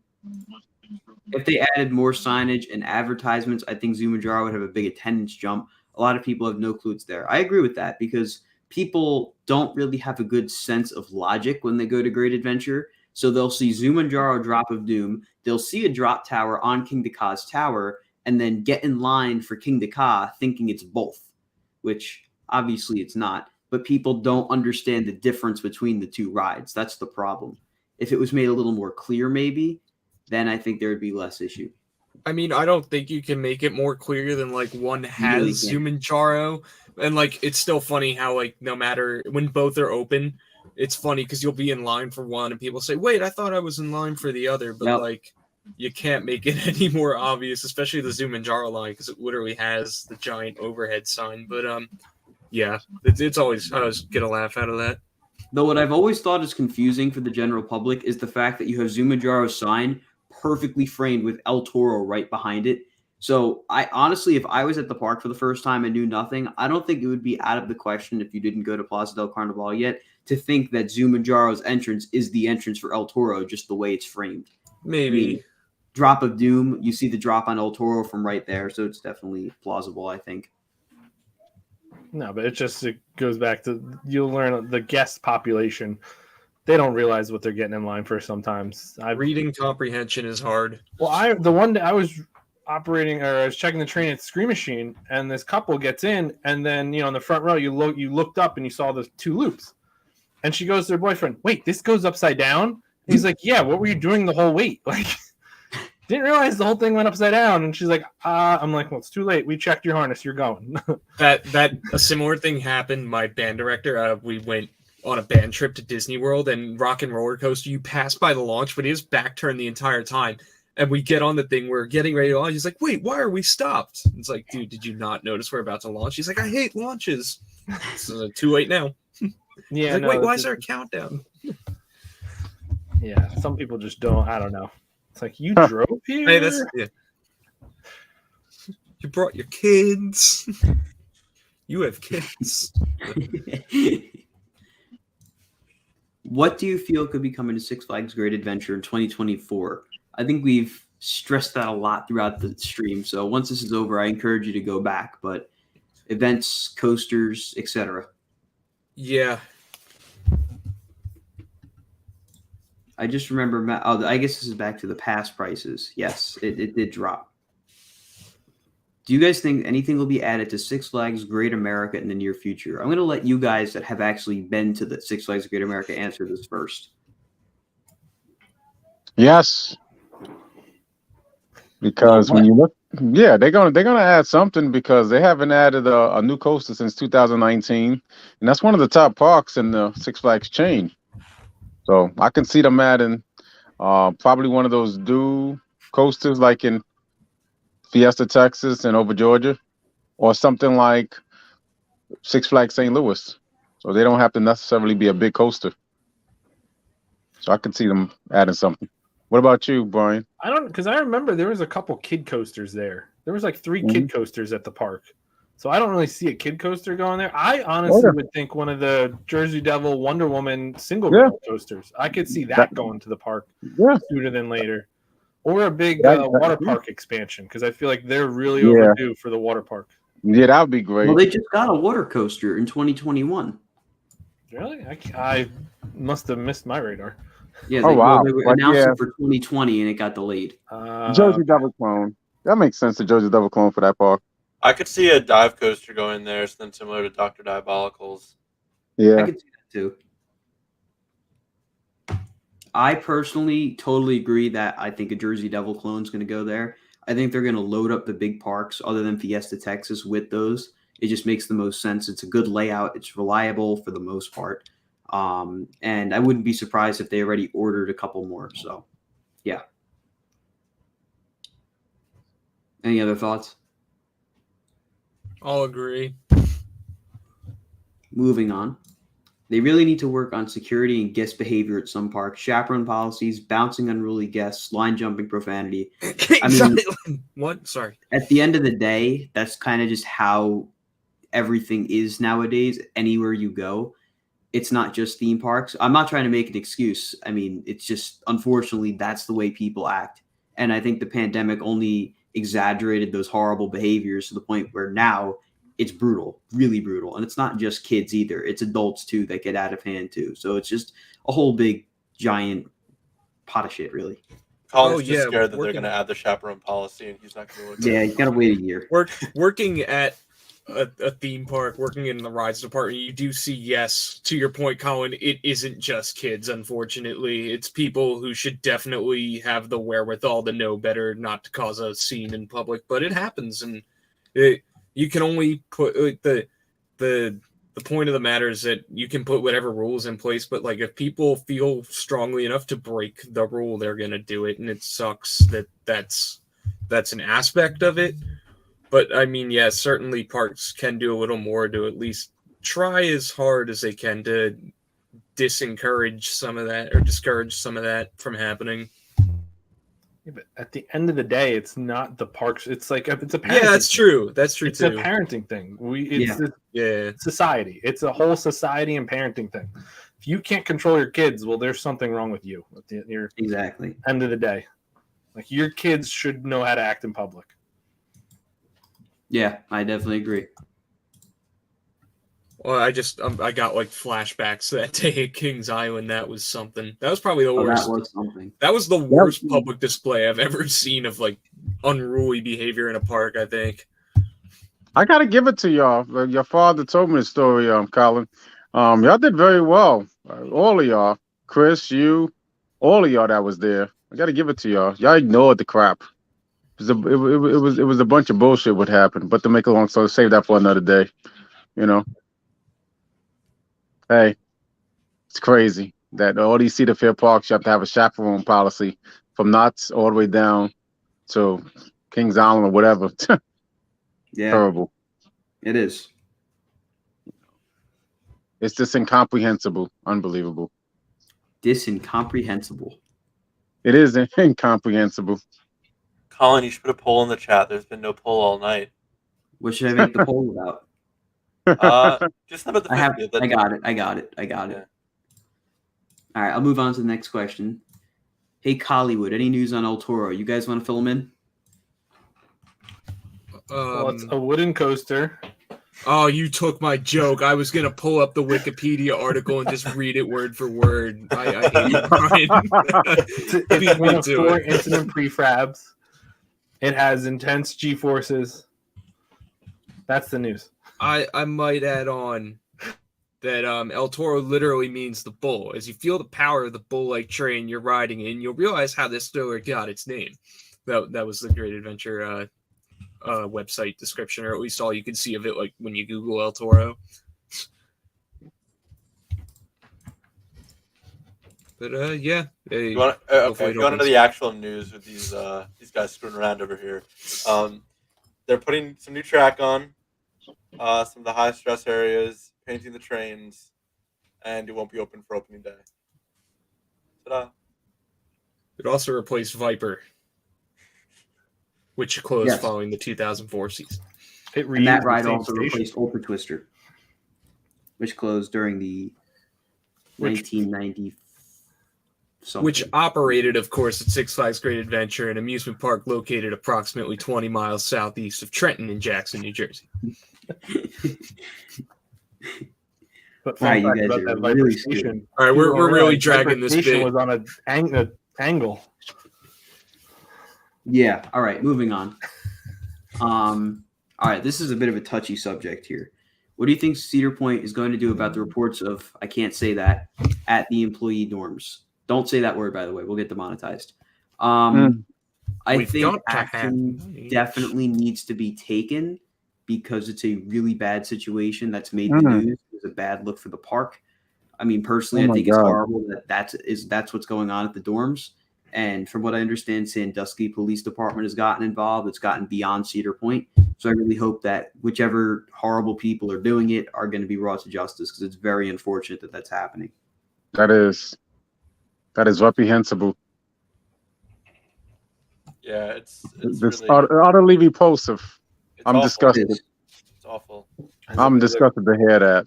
I have no idea They what just they're should gonna fire do. whoever was involved, and then let You the damn right Exactly. they should. let the court do whatever they're gonna do to them. You know? Exactly. Wow. Yeah. Look at Phil taking time out of his busy sharing Instagram reel schedule to chime in on the live stream. Man, that is the most true thing I've heard all day. Wow. All right, Joe, we already answered this earlier in the stream, thanks to John Joseph Gray. Yep. Let's see. Next up, they should dump the DC licensing altogether if they want to save some money. Nobody is riding a ride because it is named after a comic character. Is expensive and not necessary. I could not agree more. Amen. I do not like the DC theming on any rides. So It's fine. Yeah, I I don't hate it. when it's especially not when When it's it's done done well, right. like on Justice League and like when Justice League rides work properly. But like I can take it or leave it. In my opinion, the only good DC themed ride is DC Rivals. Well, I think everything at Warner Brothers Movie World is probably really well themed. Well, that too, but amen to DC Rivals. I like the Justice League Dark rides, though. I think they're awesome. When I they think work well, the Justice League Dark rides are pretty good. And they're like, no, they're not on par with Universal, but like they're good. No. It's just that And I Universal. think the Dark Knight coaster, maybe unpopular. I really like Dark Knight. I think it's pretty well themed, all things considered, too. When it worked properly. But When it that's works like properly. a big caveat, which I wish they would put more focus on making the themed elements work, because it is a whole different ride theme wise from opening day and year of that ride compared to now.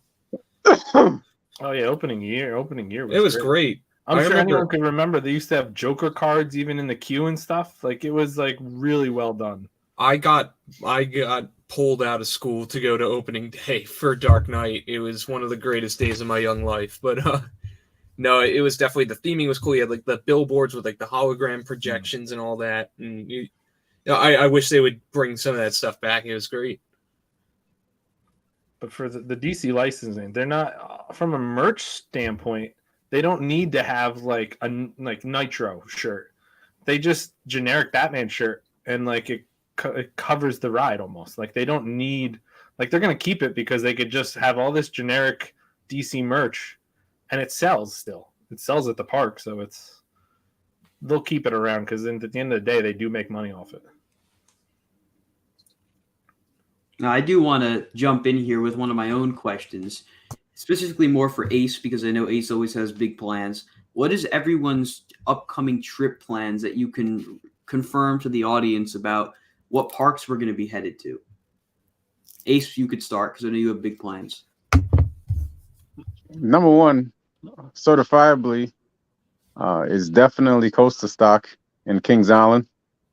And that is obviously include Cedar Point. That's definitely going to happen. I'm trying to do also the Southeast trip that I always do, which includes Carowinds over Georgia, Dollywood, of course, plus Dollywood this year. I don't do every year, and Busch Gardens.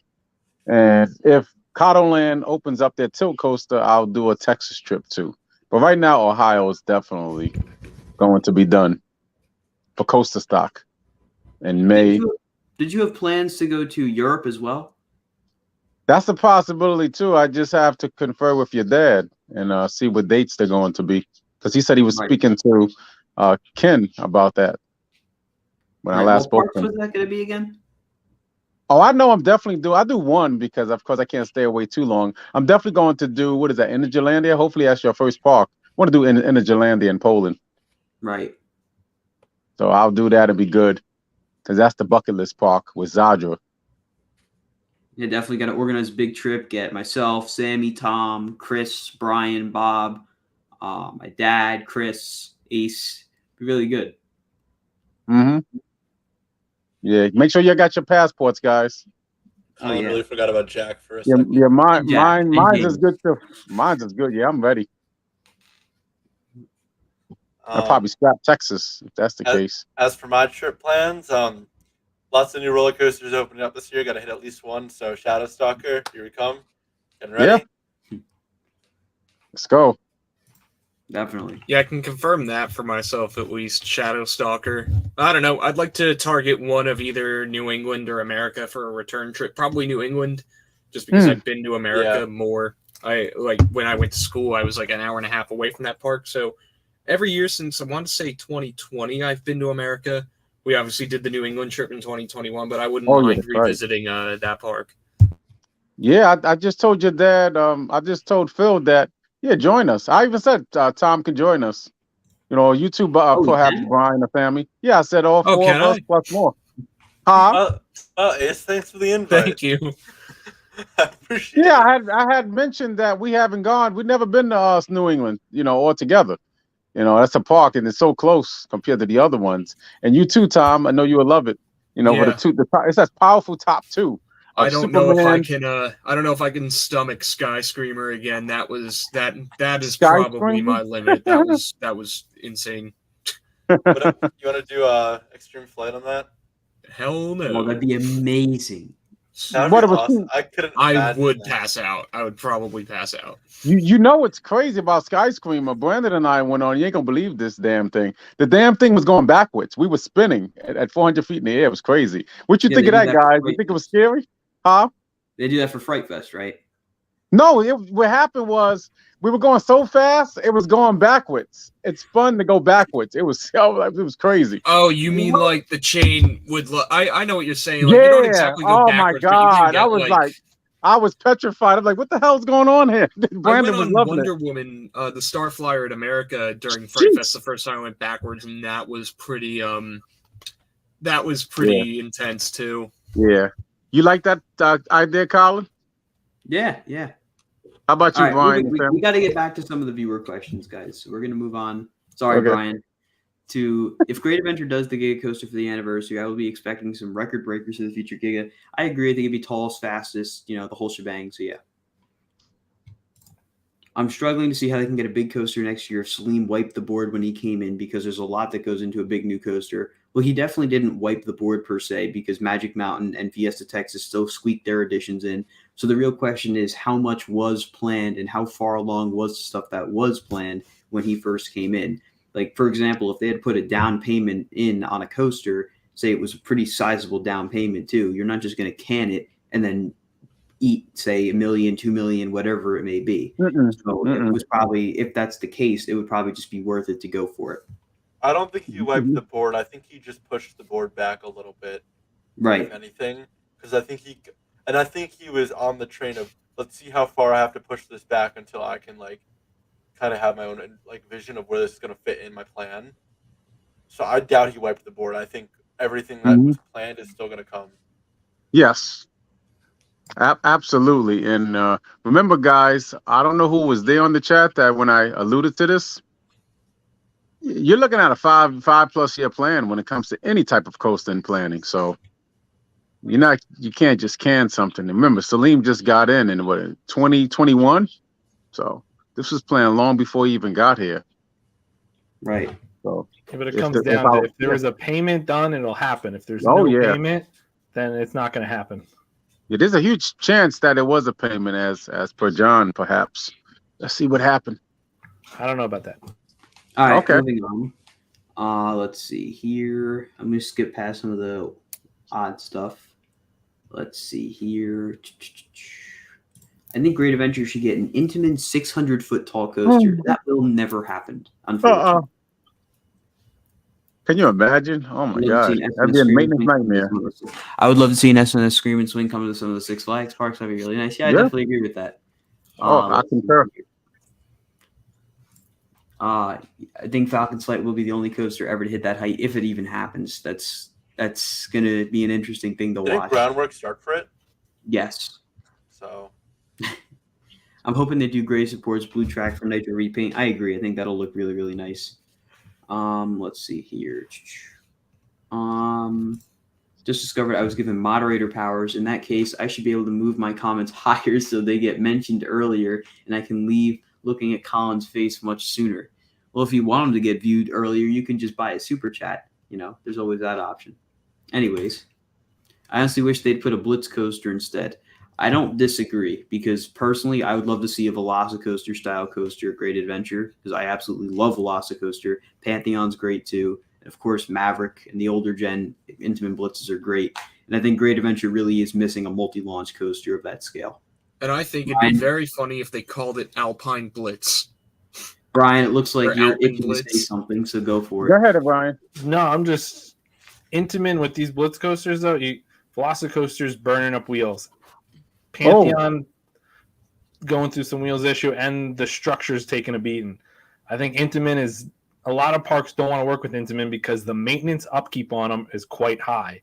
So if Great Adventure is to build a launch coaster, it's going to be a Premier or maybe a Vekoma now.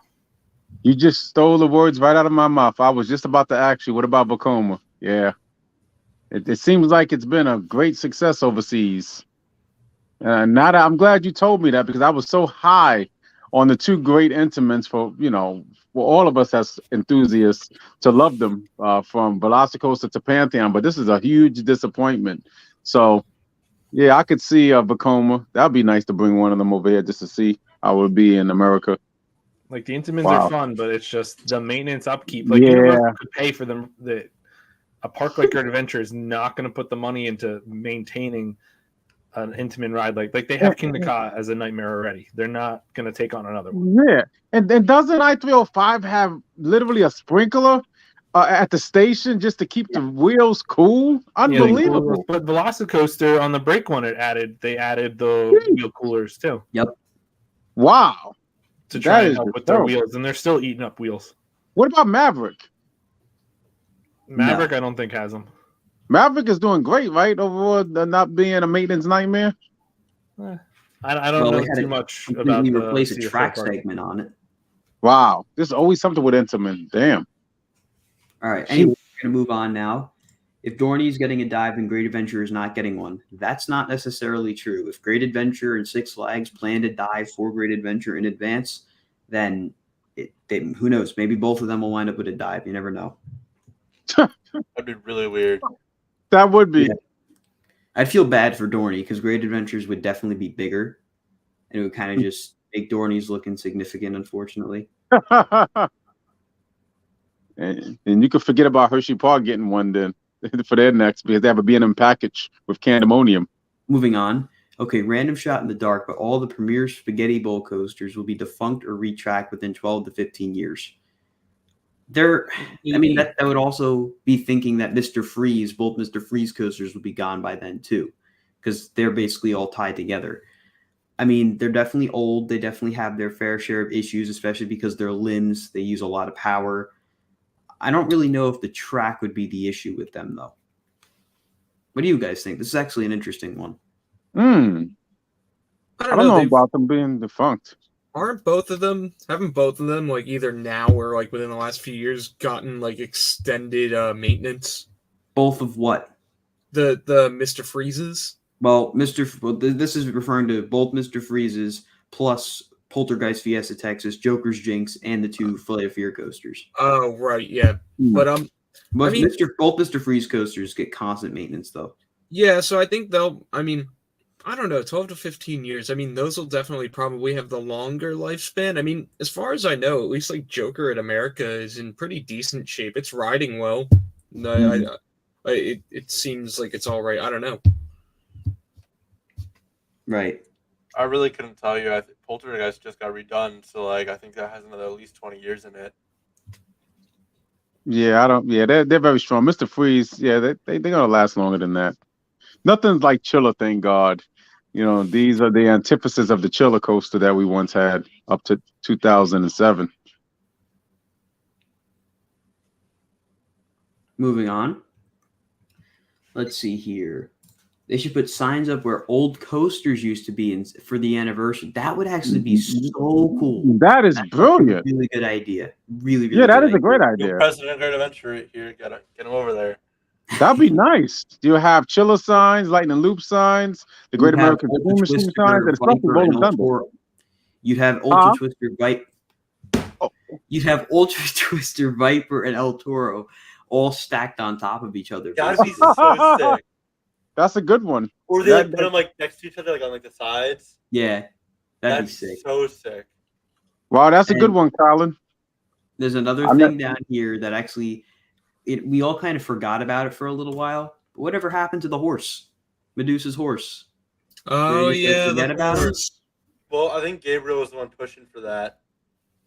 Right. I mean, they have the horse. I don't know. It's just backstage at this point. Well, I know it was sitting in the woods, like creepily staring into the park at one point. So I remember seeing that picture online on Facebook somewhere. Yeah, that's where I saw it. It was just like sitting in the woods. It's very creepy. But yeah, I hope they bring back the horse. It's always great. Let's see. Do you think Kingda Ka will get a repaint anytime soon? I don't think so because it doesn't need it, and you really can't see the issues with the paint from where you are, like when you're going to ride Ka. I mean, of course, us on the backstage tour for riding in the bowl have seen that Ka could definitely use a repaint at some point, and from Zumanjaro you can kind of see it too. But I think from afar, which is where you're going to mostly see Ka, it looks fine. However, Dragster's probably getting its repaint along with its whole whatever you want to call it. So maybe haven't that'll talked about inspire that them yet. to do a little something. We haven't talked What about was that? Dragster yet. Yeah, we didn't. We should talk about Dragster because I think there's a lot of new things to Yeah. talk about with Dragster.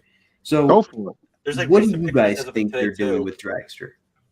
I personally believe that, of course, obviously the hydraulic launch is gone. Looks like it's gonna be LSMs, and they're gonna extend it. They're gonna expand that bad boy. That's exactly what they're going to do.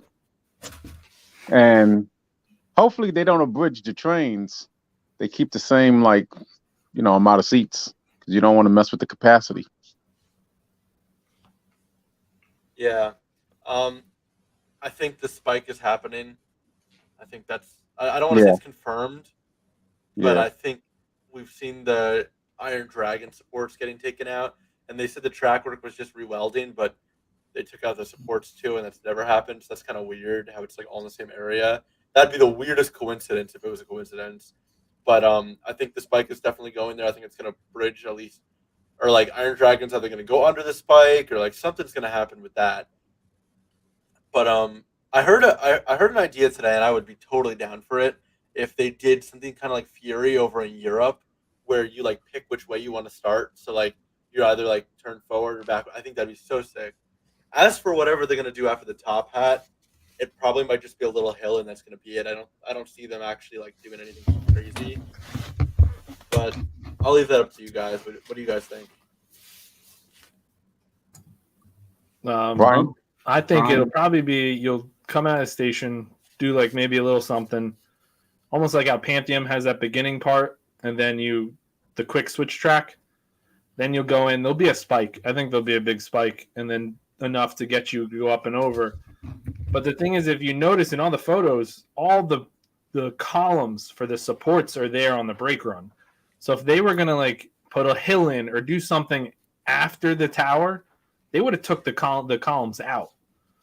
But all those columns are still there. So it just leads to believe me it's going to be a brake run after the tower. Are they still there? I'm pretty sure the photos from Winter Chill Out. I thought they all were. There were brand new photos like today. How? Someone posted brand new photos as of like today. They were on they were on someone's Instagram. I'll send them over. Just double check because I thought during Winter Chill Out all the columns were still there from the brake run part of it. And if they were going to add a hill or do anything after the tower, why would they leave them all in? Yeah, they are there. I'm looking at this photo right now. So after the tower, it's probably going to be brake run end of ride. So you're probably going to be look more so when you leave the station, it'll do something little, go into a quick switch track, and then you'll go back and forth up a spike, to get up and over, get the momentum to go over the tower. Was my best guess on what Dragster will become. What I'm thinking, so I'm not sure how familiar you guys are with the coasters of Six Flags Dubai, but one of the coasters they're adding to Six Flags Dubai is a coaster called Spitfire, and it's basically exactly what I think they're doing for Dragster, just on a smaller scale. It's an intimate, of course, but it's a swing launch where you launch at the top hat, come back down, go backwards, go up a spike, go forwards, go to the top hat, and brakes. Or I think it may have an airtime hill. I'm not too sure. But I think what they're going to do with Dragster, it's going to go forward, go to a switch track, launch forward first. Maybe they'll add an airtime hill, or maybe they'll just keep it straight, flat launch. I mean, considering it's Zamperla, it's probably best to keep it flat. Go up the top hat, go backwards, and I think they're going to go absolutely huge with the spike. I think it's definitely happening. There's no other reason for them to demolish the entire exit platform as well as take out pieces of Iron Dragon. I think personally they're going to pull a fast one and try to get the record for the world's tallest coaster, which would actually be super hypocritical on their part because back when Millennium Force was built, they claimed it as the world's tallest coaster, even though Superman Escape from Krypton existed in Magic Mountain, but they refused to count that as a coaster. They didn't see it as a coaster. And it was also because of the fact that it was a shuttle coaster and didn't go all the way up all the time. But so technically, I think this is pretty a full funny. circuit still. What? It's technically still a full circuit, though. Well, no, the two ends of the track don't meet. No. Or are you talking about Dragster? Dragster. Yes, it's full circuit, but at the top there, it's not going to go to the same height every time necessarily, and not everyone on the train will be at the same height at the same time. That's true. Okay, That is better true. question. Do you consider Pantheon an icebreaker a shuttle coaster? To a point, they have a shuttle element. They do. It's not a shuttle Just like coaster. Full Throttle. Full Throttle has a shuttle element. I'm just trying to figure out how they're going to get us because they're going to use that. Oh, they're definitely going to pull something like that. Yeah, so it's like it's not technically a shuttle coaster, so that's how they're going to go with it. Shuttle elements, yeah. Unlike Superman Escape from Krypton and Magic Mountain, it never ever reached 415 feet unless it's gonna fly off the damn thing. It only reached probably 400. Never went all the way up to 415, if you notice. Even when it first opened in the 90s, it never went all the way up to the top. Now it just goes up to 328 feet. Do you think this Wow. spike's going to be over 500 feet? I don't think so. At Cedar Point, I think Yeah. they'll probably try to hit 500. Hmm. They'll definitely turn it into the new, giant element of the park. Mm. I wonder if Go they'll put like big or a go drop home. tower in the back, That'd be pretty cool. something like that. But it's not going to happen. Twisted spike or regular spike? I think twisted, but I'd rather a regular spike personally. I'm not huge with the twisted spikes. I think it'd be very funny if none of this pans out at all and they just try to get it working as the ride was. True. I could see the was it from Busch Garden? Was it the Drakenspire spike? Yeah. That Inspire, they moved because Intimate Yeah. had those plans. Why not use them for something else? Yeah, well, it's Yeah. not going to be Intimate. It's going to be Zamperla. Well, yeah, it is. It is. Yeah. All right, next up here, let's see. Do you think that El Toro would ever get RMC'd? No. No. Remember when everyone no. thought that, though, in like 2016, 2017? Yep. That was pretty funny. Ridiculous. I could see them I could using see the iBox. Yes, and I just- could see a 208 retrack, but I cannot see. I Yeah, could see that's the not wrong. retrack, but not a full conversion of like changing the layout. But going RMC, taking their that was it two? What is it again? The 208. 208. 208 retrack on it. I can see that happening, but Yeah, definitely. not a profiling. Mm-mm. Moving on. Do you think Adventure Crossing is getting a go-kart track? Well, when we were there, I saw that giant building over off to the side. I don't know if go-karts are in the plans. I know on the website they have a whole list of what they're doing. It might have been there. I think it may have been. I'm not 100% sure. I think that'd be cool. But again, that goes back to my whole argument from earlier with Adventure Crossing. I just don't see it really pulling in as many people as others may think. That's just me. Ooh, this is an interesting one. What are your thoughts on Pipeline, the surf coaster? I'll let you guys go first.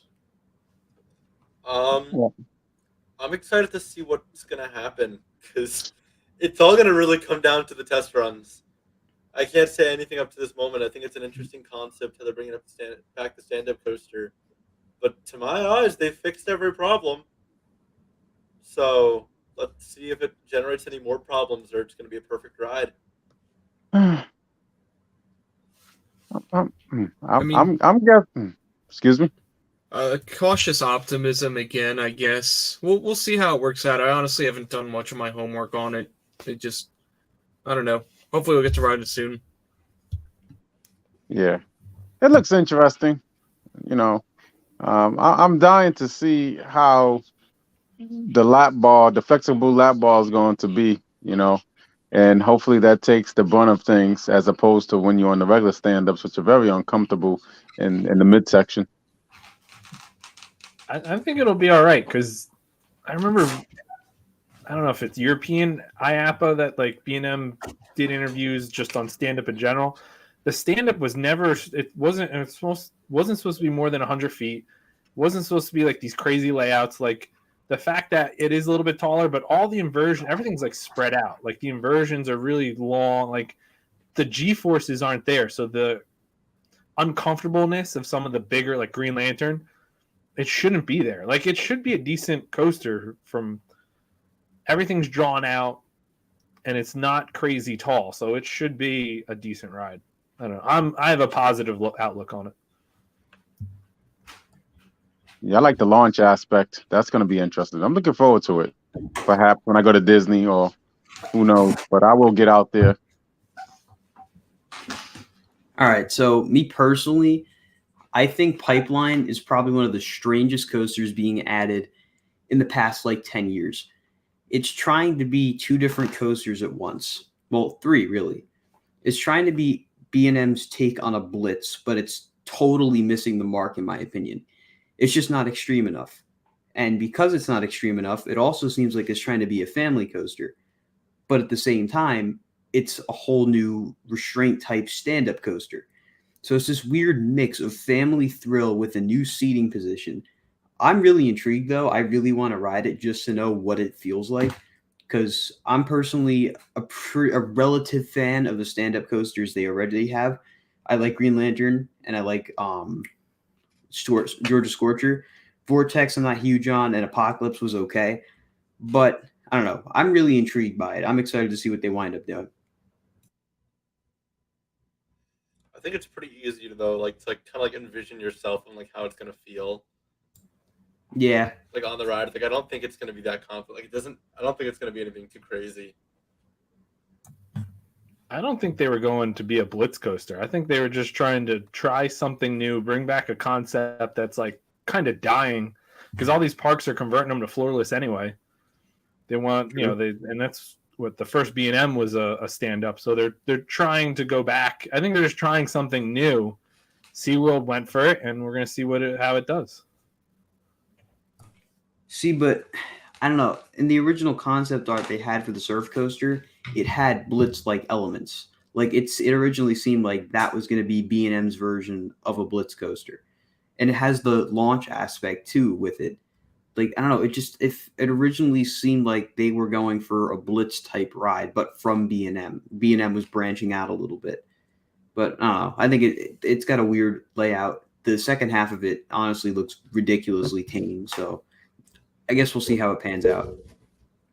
Yeah, I personally don't see the Blitz, but it is tame because I think the stand-up needs a tamer, and you're gonna. I feel like it's gonna be a decent thing. You're gonna get a different feeling than you've gotten on a coaster before, so it's gonna be a new experience. Yeah, definitely. Let's see here. We got a question for Ace from Jangles Front Bottom. Hey Ace, what shape is Italy? Boot, obviously. Right. Waiting. I don't want LSMs on Ka. It's just not as good. I agree. Nah, leave it alone. How about we bring back Mr. Six, except Celine dances? Oh my god! And I do the so music. Oh man, that'd be so freaking good. Video idea. When Colin gets another interview with Celine, he's got to do the dance.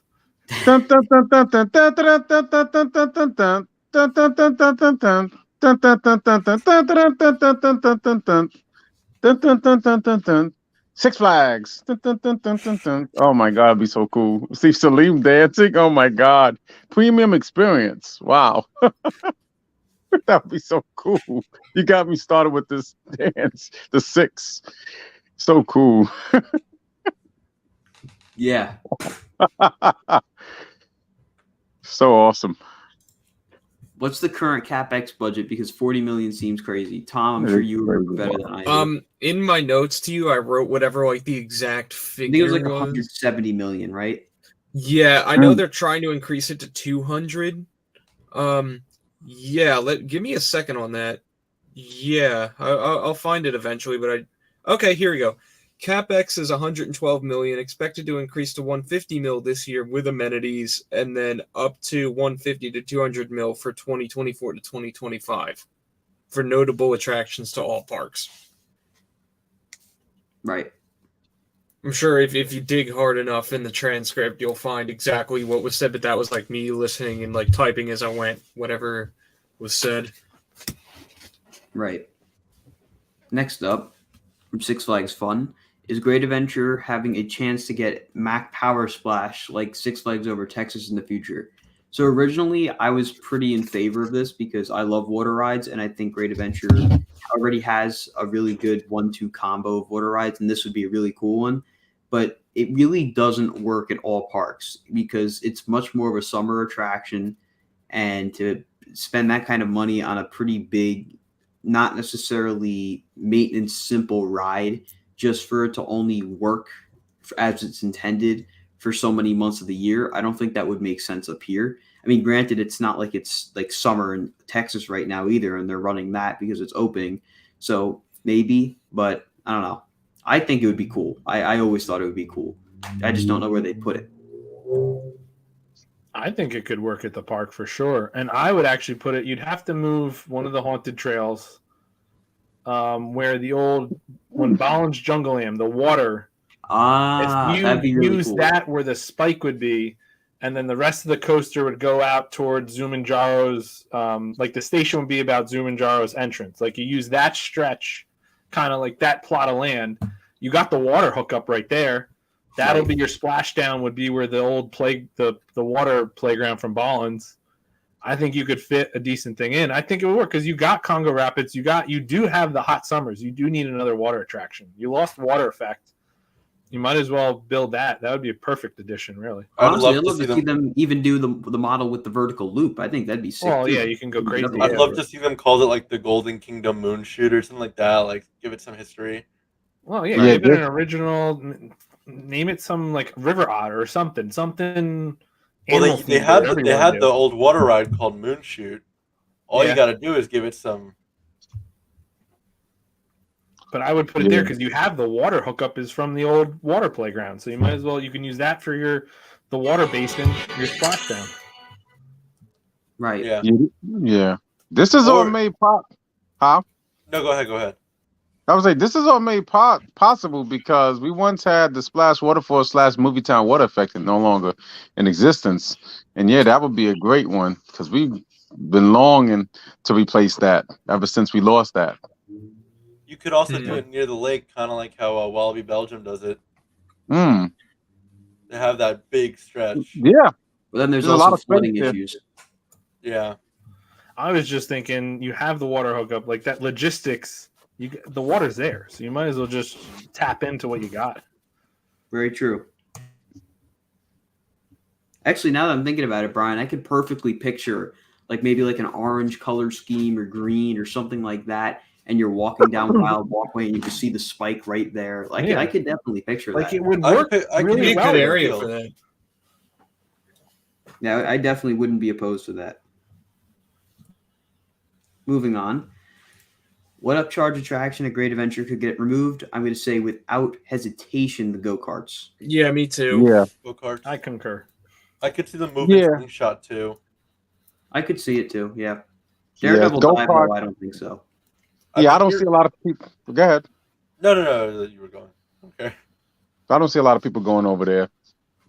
Nah. I've been hearing rumors about like the boardwalk getting some big transformation for 2024. Wow. Right. Yeah, a lot of people have been talking about that. Don't worry, guys. Sources, just trust him. Yeah, just that's honestly a lot. Like I don't. It's been pretty public. Like even in the Facebook groups. Yeah, I've heard it too. Anyways, can't wait for the day when Mr. Six rises from his grave and makes a comeback somehow. Yeah, hopefully. Maybe we'll make it happen. We haven't Will talked King about be open for opening day? I hope so. It better be. That's all I'm going to say. Yeah.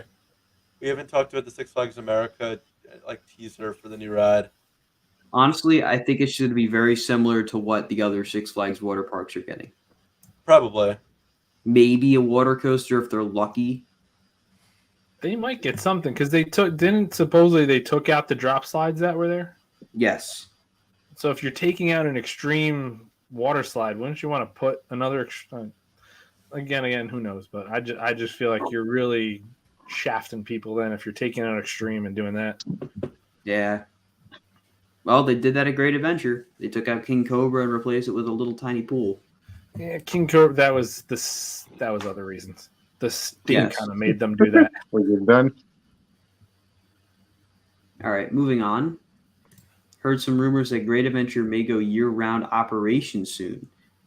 That I don't think will happen. Not with New Jersey's temperamental winters. Wouldn't be opposed, but I don't think it'll happen. Ace, you all right? No, I was just taking care of something. You're not all right? No, I'm good. I was just taking care of something. I didn't want y'all to hear it. I don't want to interrupt. Yeah. Oh, what was it? Just nothing important. Oh Anyways. wow, they may go. That'd be great if it goes year round. What did y'all guys say that it was a good thing that it'll go year round? It's not going to happen. Yeah, we need our break. It's too long of the need winter to maintenance. do this. And plus, you need the ride maintenance and the winters. Yeah, that makes sense. We've had a mild winter now, but usually we get snow. No, we get slammed in January and February. This has been a blessing. Don't count on that for winter 24. That's not happening. Got lucky. Global warming. Boy, did we. An observation tower would be so nice at Great Adventure. It would. It definitely would. I concur. It's a good call to open Toro late. Better to have open late than open too soon. Yes, Absolutely. definitely. Right. I concur. Let's see. There's a lot of conversation here. Here we go. What is the best ride/coaster name that exists in your opinion? That's a really good question. That's not that hard. Hagrid's Magical Creatures Motorbike Adventure. No. What is I the really best like Velocicoaster. ride? Really like Velocicoaster. I think that's an excellent name. I like El Toro. I like King Ka a lot. I feel like there's a lot of coaster names that are just kind of too basic. I like Fury Maverick. 325. Maverick's good. Fury 325 pisses me off. I don't like Why? 325. I don't know. See, I think the height thing's kind Oh of my god, I love Copperhead Strike though. Copper Strike's a good name. That's a really good one.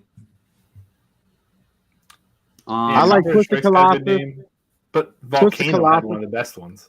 Volcano was good. Volcano Blast Coaster. That was one of the best. Hypersonic XLC has a cool That name was to it. nice. That's cool, Intimidator man. 305. I like the abbreviation I-305 a lot. Iron I Gwazi really- is nice. Here's a Iron better Gwazi. one. Which RMC has the best name? I don't know because they're Iron all like, Gwazi. Suck.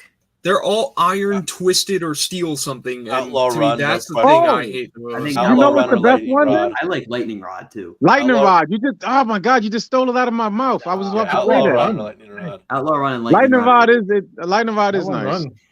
And Wildfire is kind of a cool name. Wildfire sweet. Wildfire, Lightning I- Rod. Wow, I'm a those big I are fan love of good. Jersey Haku guy. Devil, but I Just hate that go it's overseas Jersey Devil. Untamed. Coaster. Hakuga is kind of cool too. Hakuga. El Toro is a great name. I know, I said that. I think Yeah, Jersey so- Devil, if Jersey Devil wasn't officially called Jersey Devil Coaster, I would put it up there just because of the theme associated with it. But it's so much easier to call it JDC or than JD. Yeah. Oh, I got another one for you guys. What about Medusa?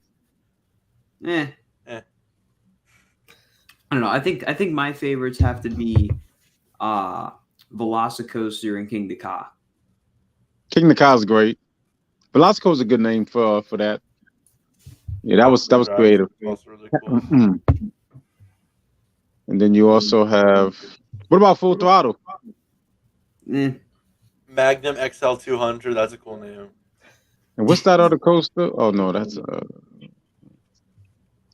we already went through that. Let's see the point. What about Millennium Force? Timbers is pretty good though. What about Millennium Yeah. Force? Millennium. Millennium. Force. What'd you say, Brian? Mystic Timbers has got a pretty nice Mystic name. Timbers is pretty good. What do you think about Millennium Force? He was going to say something about that. Solid. Yeah, I like it. Maverick is nice. Ghost Rider. Ghost Rider's a good ass. Ghost name. Rider is Rider's- great. I forgot Ghost about Rider is awesome. That's a good name. My number one. Accelerator too. Yeah, Accelerator is I good. got my Knott's Farm drink on the table right here. Yeah, Accelerator. Your boysenberry punch. Boysenberry There you Punch. go. Nice. That's pretty cool. This is actually like a good topic for a full blown video. Honestly, Yeah, it is. that was a really good This question. is Thank you for interesting. that. Really. It's good not question. boring at all. All right, Like, we moving went on. over the No, the I just wish best they is would use it was the different- Parachutes Training Center, Edwards Air Force Base Jump Center. You go by the full name. Yeah. That's such a stupid name. That's crazy. Yeah, but it was a good homage to New Jersey. Like, Yes. It- Out of because place. like everyone talks about Boardwalk, I would retheme that whole corner. Like you could, To a if military Parachutes base. was staying, you keep it that. I would retheme Superman, make it Mach 1. You can keep Green Lantern because that has an Air Force theme.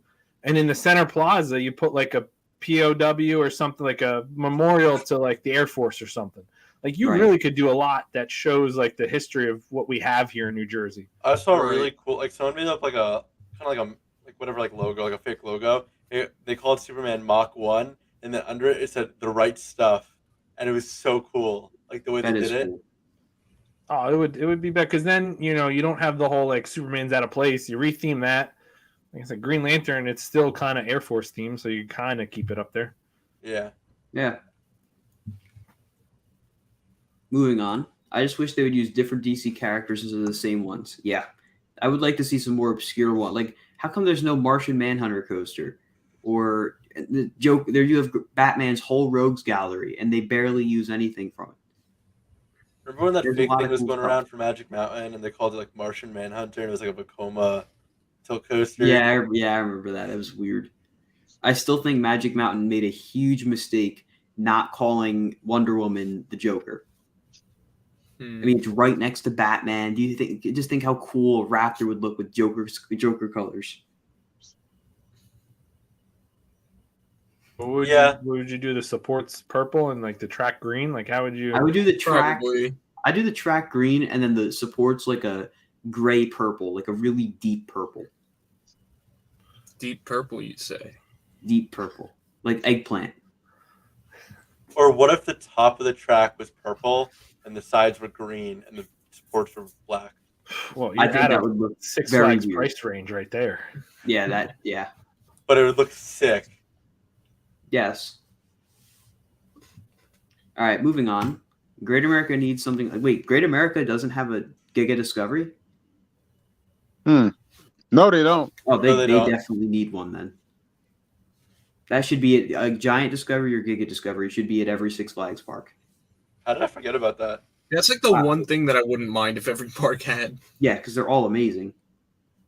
Even the ones at Cedar Fair too are nice. They're all over are nice. I hate the because ones Great that are America had the Cedar Fair. smaller, like the one that was behind bumper cars at Great Adventure.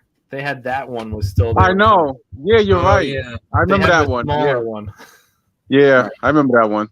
where you face in, They not think- out. I think they sent that to St. Louis, didn't they? Yeah, it's Yeah, and that thing is gone. Yes, they're about to close. It's gone now. You said Yeah. you hated what, Colin? You said you hated what you said you hated? Now. I don't know. Oh, you said you hated something. Something There's a about lot it. of things I hate. Anyways, Yeah, though, Sammy yeah. has informed me he has to leave the stream for the night. Sammy, thank you All for right, joining Sammy. us. Yeah, of course. Bye, Thanks for having Sammy. tonight. Enjoy the rest Yep. of the The next stream, one. and I will catch you guys, in like 2-3 weeks? Probably. At this Perhaps. point, yeah. Yeah. All right. Have a good night, everyone. Good night, Sammy. Sam. See ya. All right. Next up, we're going to move into Jangle's Front Bottom's comment. For a trip, you guys can fly into Cairo. Then it's only a 10-hour bus ride to Mogadishu. Fun time indeed. Yeah, I think that'd be pretty cool. Ace, would you do that? I have to think about it because I'm mainly looking at it in the Gilandia. That's my mind. I might. Mogadishu is a little far from Energylandia. Yeah, I can stick with the Energylandia. Is Skull Mountain closing in 2024? No. I hope they rehab it for 2024 and actually properly give it a theme. That's 'Cause I another think it's one of been in those. a pretty weak state for the past few years. There are a lot of rides at Great Adventure that would really benefit if they just restored the theming elements. And Skull Mountain is, of course, they should really refocus some of their attention to the theming there. It needs the mountain, the building is like there's holes in it now. It's falling apart. Mm-hmm. That I remember should be when part of their 24. Like I know everyone's like, oh, we want to spend it on a coaster. I would be happy if they put a $12 million ride in, and the rest of the budget fix the mountain, fix all the other little stuff around the park. Right. Yeah. All right, moving on. All I'm saying is if a Vekoma tilt coaster screams Six Flags clone, I would not be opposed to that at all. Yeah, but I don't think New Jersey they could build one because there's something with like why they can never have a bobsled because something it's not attached to the rails, and because of there's something that I don't think they could build it. So can they not do switch tracks either? Well, technically they do have that. So, but I just don't think because the way it operates, it would fit under the New Jersey state law or whatever. Interesting. 'Cause that's why you can't have a bobsled, because it's not like I forgot what the actual statute says, but there's something like they took it out and they can never build another one in New Jersey. Wow. It's just this state is weird with their. It's too much fun. The laws are too stringent. The laws are too stringent here. Just like supposedly KinderCar will never have a lap bar, which it should be able to have a lap bar, but Like Dragster, yeah, that would been cool. Yeah, that Oh would yeah. been And awesome. before I forget, of course, we do have the poll running in the chat right now. It looks like nothing is currently the winner as for what coaster will Six Flags Great Adventure get in 2024. Anyways, though, if you guys, I'm actually going to show you all, for those of you who aren't as familiar with YouTube, I have a really exciting video coming up pretty soon, and there's going to be sort of a sequel video to that. So let me just open up this tab really quickly. Here we go. On my YouTube community tab here, which you can see here, I have all these polls running right now, which Six Flags coaster is better. And this is all part of a giant bracket. And eventually we're going to form the top 10 coasters at Six Flags parks based off of what you guys have voted here. And in the past, if I can find it, yeah, here we go. What is the best coaster at each of these parks? That's actually coming out tomorrow. Tomorrow's video will be the best coaster at each Six Flags park, again, based off everything you guys have voted for. So definitely be sure to check that out, and do not forget to vote. That way you can help form the list. Anyways, though, I wanted to get that out of the way before I forgot. Moving on, I'm also going to be putting a line in the chat at exactly 9:36 p.m., and that's where we will stop accepting questions so we can start to wind the stream down. So I'm just going to finish this last little bit of questions. And like I said, as soon as the clock hits 9:36, that line will be going in the chat. So get your final questions in, and we will be heading towards the final stretch of the stream. Moving on, Great Adventure and Coaster Dynamics make nano coasters of the Funk roller coasters. I hope they expand to more. Like, I'd love to see an Ultra Twister one, a Viper one. I think there's a lot of really cool stuff they could do with that. I don't know how you make Viper 2D though, or Ultra Twister for that matter. They'd have to get creative. Yeah, You it's could true. do it. It just would. It would. It would look weird, but you can do it. It'd be very funky to put it together. Yeah. Right. A chiller one would be really. With Ultra Twister, all those the rings. Like, Yeah, that's how do you make that Yeah. 2D? The chiller would be really cool. The They have chiller. it. Not through Great Adventure, but through their website directly. yeah, you they can get had it. the park never. Yeah, they purchased had- it, I so have it's the on chiller one. generic site. You said you have the chiller?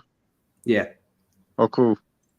If the new Dragster starts another coaster war, I think that'd be really interesting, actually, if it does wind up starting a new coaster war. I feel like Damn it. we're already in one between Donny Park, Hershey Park, and you can say Great Adventure, but I feel like there is a coaster war already upon us. Mm-hmm. Yeah, I think you're right. Yeah, but Hershey Park is killing it. Oh, yeah. And Dorney Park is getting some. That's really impressive. I'm I'm excited about that. About damn time they getting a new coaster with the first one since Hydra. Damn it, since 2005. That has been a long time. Yeah, to have an Well, original. Yeah, Yeah, 19. Huh? It's Original, yeah. Yeah, 19 years to have a new coaster. May 7th, 2005. I have the pin. from Yep, opening I day. remember. I remember they were building it. Yep. Moving on. Hey, Colin, are you ready for your birthday Monday? Ah, Well, not 13th. tomorrow, next Monday. But yes, Yeah. I'm very ready. Everyone better Yeah, wish him a very happy cool. birthday. You drop what you're doing and wish him a happy birthday when it happens. Don't forget.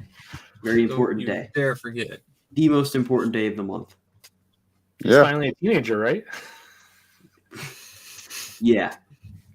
You'd Tell be the park driving. president for a scream and swing in I don't know what Buccaneer Battle is, unless you're talking I'm assuming about that's Great America because there was Right. like a where you're on the boat and you got to shoot each other with the squirt guns. Yeah.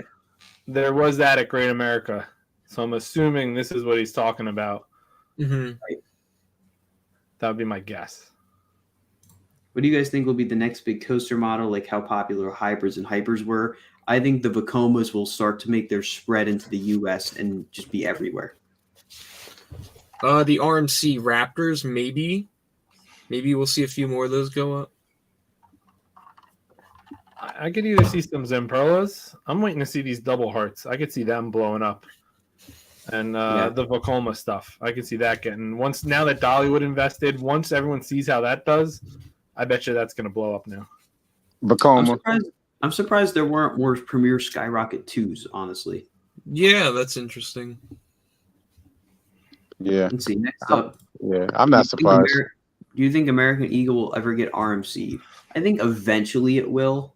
I don't know. I find it would be odd to have that RMC while also having Goliath in the same park Yeah. and possibly a Jersey Devil clone in the park. No.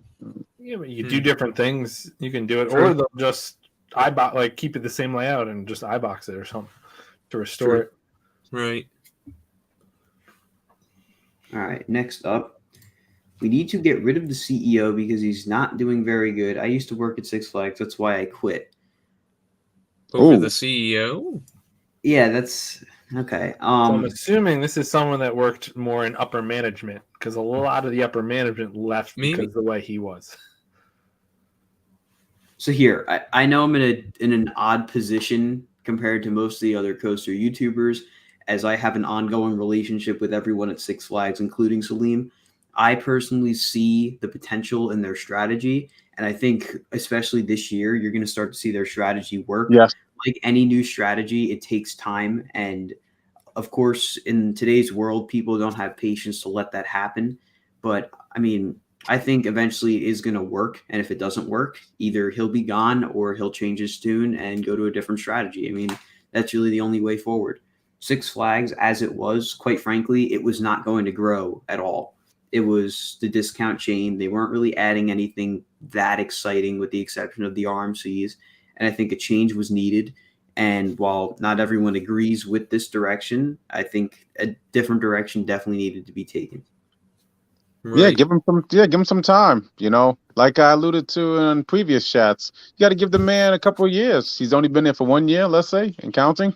Give him 2 or 3, and let's see what happens. Like I said earlier in the chat, that 2023 is going to be the big year, the tell sign of things to He come. also didn't inherit the best situation with the chain. Well, So that's not true, though, because Mike Spanos really recovered the chain from COVID. He did. Really well. It was decent when he took over. It was decent, but not the best. But then again, and that's probably more so due to the pandemic and things like that. It's not an easy situation to step into, but they're rebounding. Yeah, things gonna look up. You guys need a podcast. You know, that could be fun. I don't disagree. I wouldn't be against that. I have a family and work full time. That doesn't really work out. Yeah, it's true. Who said a regular guest? No. This is a few hours. I don't hit every live stream here. Yeah, that's true. Right. I hope El Toro has a good season. However, I wanted to know which ride y'all head to first upon entry. Well, usually it's El Toro. I guess second pick would be Ka. Yep. Just because we don't get to ride it during holiday in the park. Exactly. You got to really get those car rides in. And you no longer have November bonus days, so that's what I'm going to anticipate this year and assume. So you got to hit it from now all the way through October 31st, Halloween, because you can't count on it being open in November anymore. Yeah, which is very disappointing last year. Right. Thank God New England opened in November because that saved me. Gets boring, going to Holiday in the Park pretty much in November, early November, as opposed to going to Holiday in the Park just around Thanksgiving. It's like Holiday in the Park is really extended. All right, moving on. We're almost at the last of it here. I think Great Adventure will go year-round, get a Giga T-Rex and a dive coaster, all for 2024, and add a mock Power Splash and the return of Six Flags TV for good measure. With Jangles front bottom, you have quite the imagination. Man. That's a great imagination. That is a bold prediction there. Yeah. All right, moving on. Six Flags over Texas. Whoa. Where'd you hear that one? I hope they aren't. I didn't get to ride it yet. Wow. I hope but that's haven't not. they had issues with it? Like, it makes sense. No, I think, I'm pretty sure Brennan was there the other day and it was open. Because it's the La same as Barbora. up at Escape. Was it Yeah. Alpine? Yeah. Well, I'll be pissed if they get rid of that and I didn't get to ride it yet. So I missed it because of the stupid rain. I'm curious Which one is because one? he probably has some insight because he said he used to work. He's got to be upper management. I just hope he's got a better job now that has better pay and better benefits. Yeah. The one in Great Escape was good. I only voted once because it's never open. Have you noticed that, guy? The one time I went up there, it was open, rode it once, got on it. It was fun. Yeah, I missed it. Every time I go there, it's closed. All right, moving on. Let's see here. Will Safari Off-Road Adventure return to the park soon? No, I don't think I don't so. think it should. I don't think it should either. love the drive-through. Drive-through is better. They profit more from the drive-through. Yeah. I wouldn't mind if there were some trucks available, though. I mean, for like the people who don't want to take their cars through. But it is like isn't the giraffe, like if you pay for the upcharge, like feeding experience or something, you get that's what you take out there. Well, yeah, but like it's not a full-on like. I'm saying like it'd be nice if you can drive through, but also through the park if you want, maybe upcharge it. If you don't want to take your own car, have an option there to get on one of the Safari off-road trucks. Oh, your new car you won't take there. I don't want to take my Bronco through the Safari. That's what I'm getting at here. I finally took my new Jeep through it, so you'll get there. I do not need. I don't know. I don't need a giraffe licking my Bronco. And more worse than point with the monkey business, if you know what I mean. What are you talking about? Oh yeah. Hey, Tom. You don't need monkey business if you know what I mean. That's for another day, but you don't want no monkey business here. The monkeys are fenced off. They are fenced in. You can't get to your car. Oh, well, some other animal's doing something you don't want. No, you're fine. Okay. Moving on. What are your thoughts on El Toro's reopening? It's going to reopen. It will reopen. It will eventually reopen. They'll make a Facebook and Twitter and TikTok and some kind of post about it, and we'll all know. They'll make a MySpace post about it as well. Huh. All right, moving on. One of the final questions here. What do you think Great Adventure needs most, not just coaster-wise? All right. I think they need to completely re-enhance and refurbish a lot of the areas. Fresh pavement, fresh theming, fresh foliage, fresh everything. I think the boardwalk needs it. I think the Pine Barrens needs it. I think Seaport needs it. I think most of the areas of the park need it, honestly. You just hit the nail right on the head, Colin. The aesthetics. Make it beautiful. Make it you don't even have to be Disney Universal or Herschend or SeaWorld status. Just give it a Cedar Fair status. Or even Six Flags Fiesta Texas. We'll be good. Yeah, I think they did a really good job in the last few years revamping the quality of the food at the park. So I would say like in years past that was a need, but like they've started to address that, which is good. There's still like minor trouble spots here or there where the food isn't as good, but generally that's up. But I'd say definitely it's kind of coaster wise, but it's not like new coaster. Like definitely refresh the theming on some of the more themed attractions, even Justice League, which is relatively new. Like some of the theming elements on that have just stopped working altogether. And the screens are glitchy and things like that. Skull Mountain barely has any more themed elements. Dark Knight, half the theming elements are gone. Like, definitely refresh some of that. And I think they could afford, like, not a little bit of bias here, but I think they could afford to lean more into the history of the park. I think there's, like, a really dedicated fan base for the park who will appreciate it. And I think in general, too, not even just leaning into the history stuff, if you can make those people happy, it can only be good for the general public, too. I think if you go that extra step, everyone will be happy. There's a lot of potential at the park, and I think some of it's unrecognized. I think they need to complete, the Pine Barren area, maybe put another attraction back there, another like flyers or something. Complete the kiddie section, Junior Thrill Seekers, and I would complete the loop from Ka to Toro. Just make it a loop. You could put a couple attractions. You want to put a coaster, fine, but like there's too many dead ends in the park. You need to complete some loops, right? Just, complete some of that, and even put another sit-down restaurant. The food quality's gotten up there, but like you put in another sit-down restaurant with like a beer garden, you're making money. You're gonna get profit out of that and a little bit more dining experience. Right. Yeah. True. And we do have one more question, and I actually got to pull up my email here because I don't remember the name. So just give me a second here. Yes, Great Adventure did get a new park president, as was confirmed in the press release that they released when they were announcing Hurricane Harbor's new addition. The interim park president is Randy Wilk. So there you go. But with that being said, that will be it for tonight's stream. I want to thank you all for joining. Like I said, definitely check out the community poll, the community tab for all the polls that will be going throughout the month of March, which will eventually lead up to that video. Stay tuned tomorrow at 4:00 p.m. Eastern time for the Best Coaster at each Six Flags Park video. And stay tuned for more videos to come out as we get closer and closer to Great Adventures opening day. We're less than a month away. We're almost there. And personally, I think we're all in agreement. Can't wait. Do you guys have any last minute plugs before we end the stream off? Go right ahead. We'll start with Brian. Well, a couple things. One, just what Ace was saying about Cottaland. Wasn't the tilt coaster pushed back to 2024? That may be a possibility. Just we because were I talking didn't about get a that on chance to Friday. talk about my plans, and I know you did, and you said that, and I was like, I'm pretty sure it got postponed to 2024. Yeah. Pushing that back to 2024. Well, that's actually a good thing if we're going to be going to Europe. We put that money for my Texas trip or whoever's other, well, if y'all was going to Texas to that.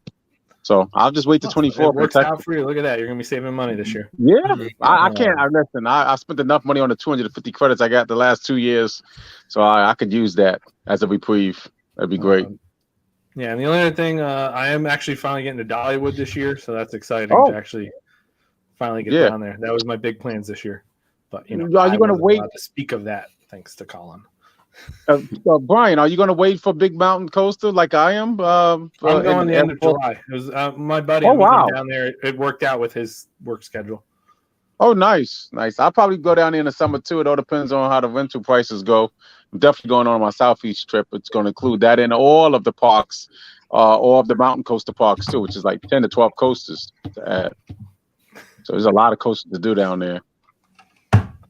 Yeah. So, but other than that, it was a great stream. Hey, work at the park. If you need a job, your nephew, whatever. Yes. Go apply. Work at the park. They are desperate in need of employees, especially with this spring break.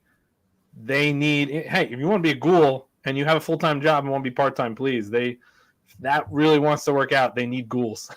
Yeah. Other than that, I'm Coaster Patrick on Instagram. Yeah, I don't want to speak for you, Brian, but like if anyone has questions about working at the park, feel free to reach out to my coaster Instagram, Tom's Tracks 99. I'll try to get back to people. But yeah, I would answer a question if someone messaged me on Coaster Patrick. I would respond back with an answer. Yeah, if there's any way we can convince people to work at the park, it's definitely a great experience for me. You will learn a lot about working with the public there.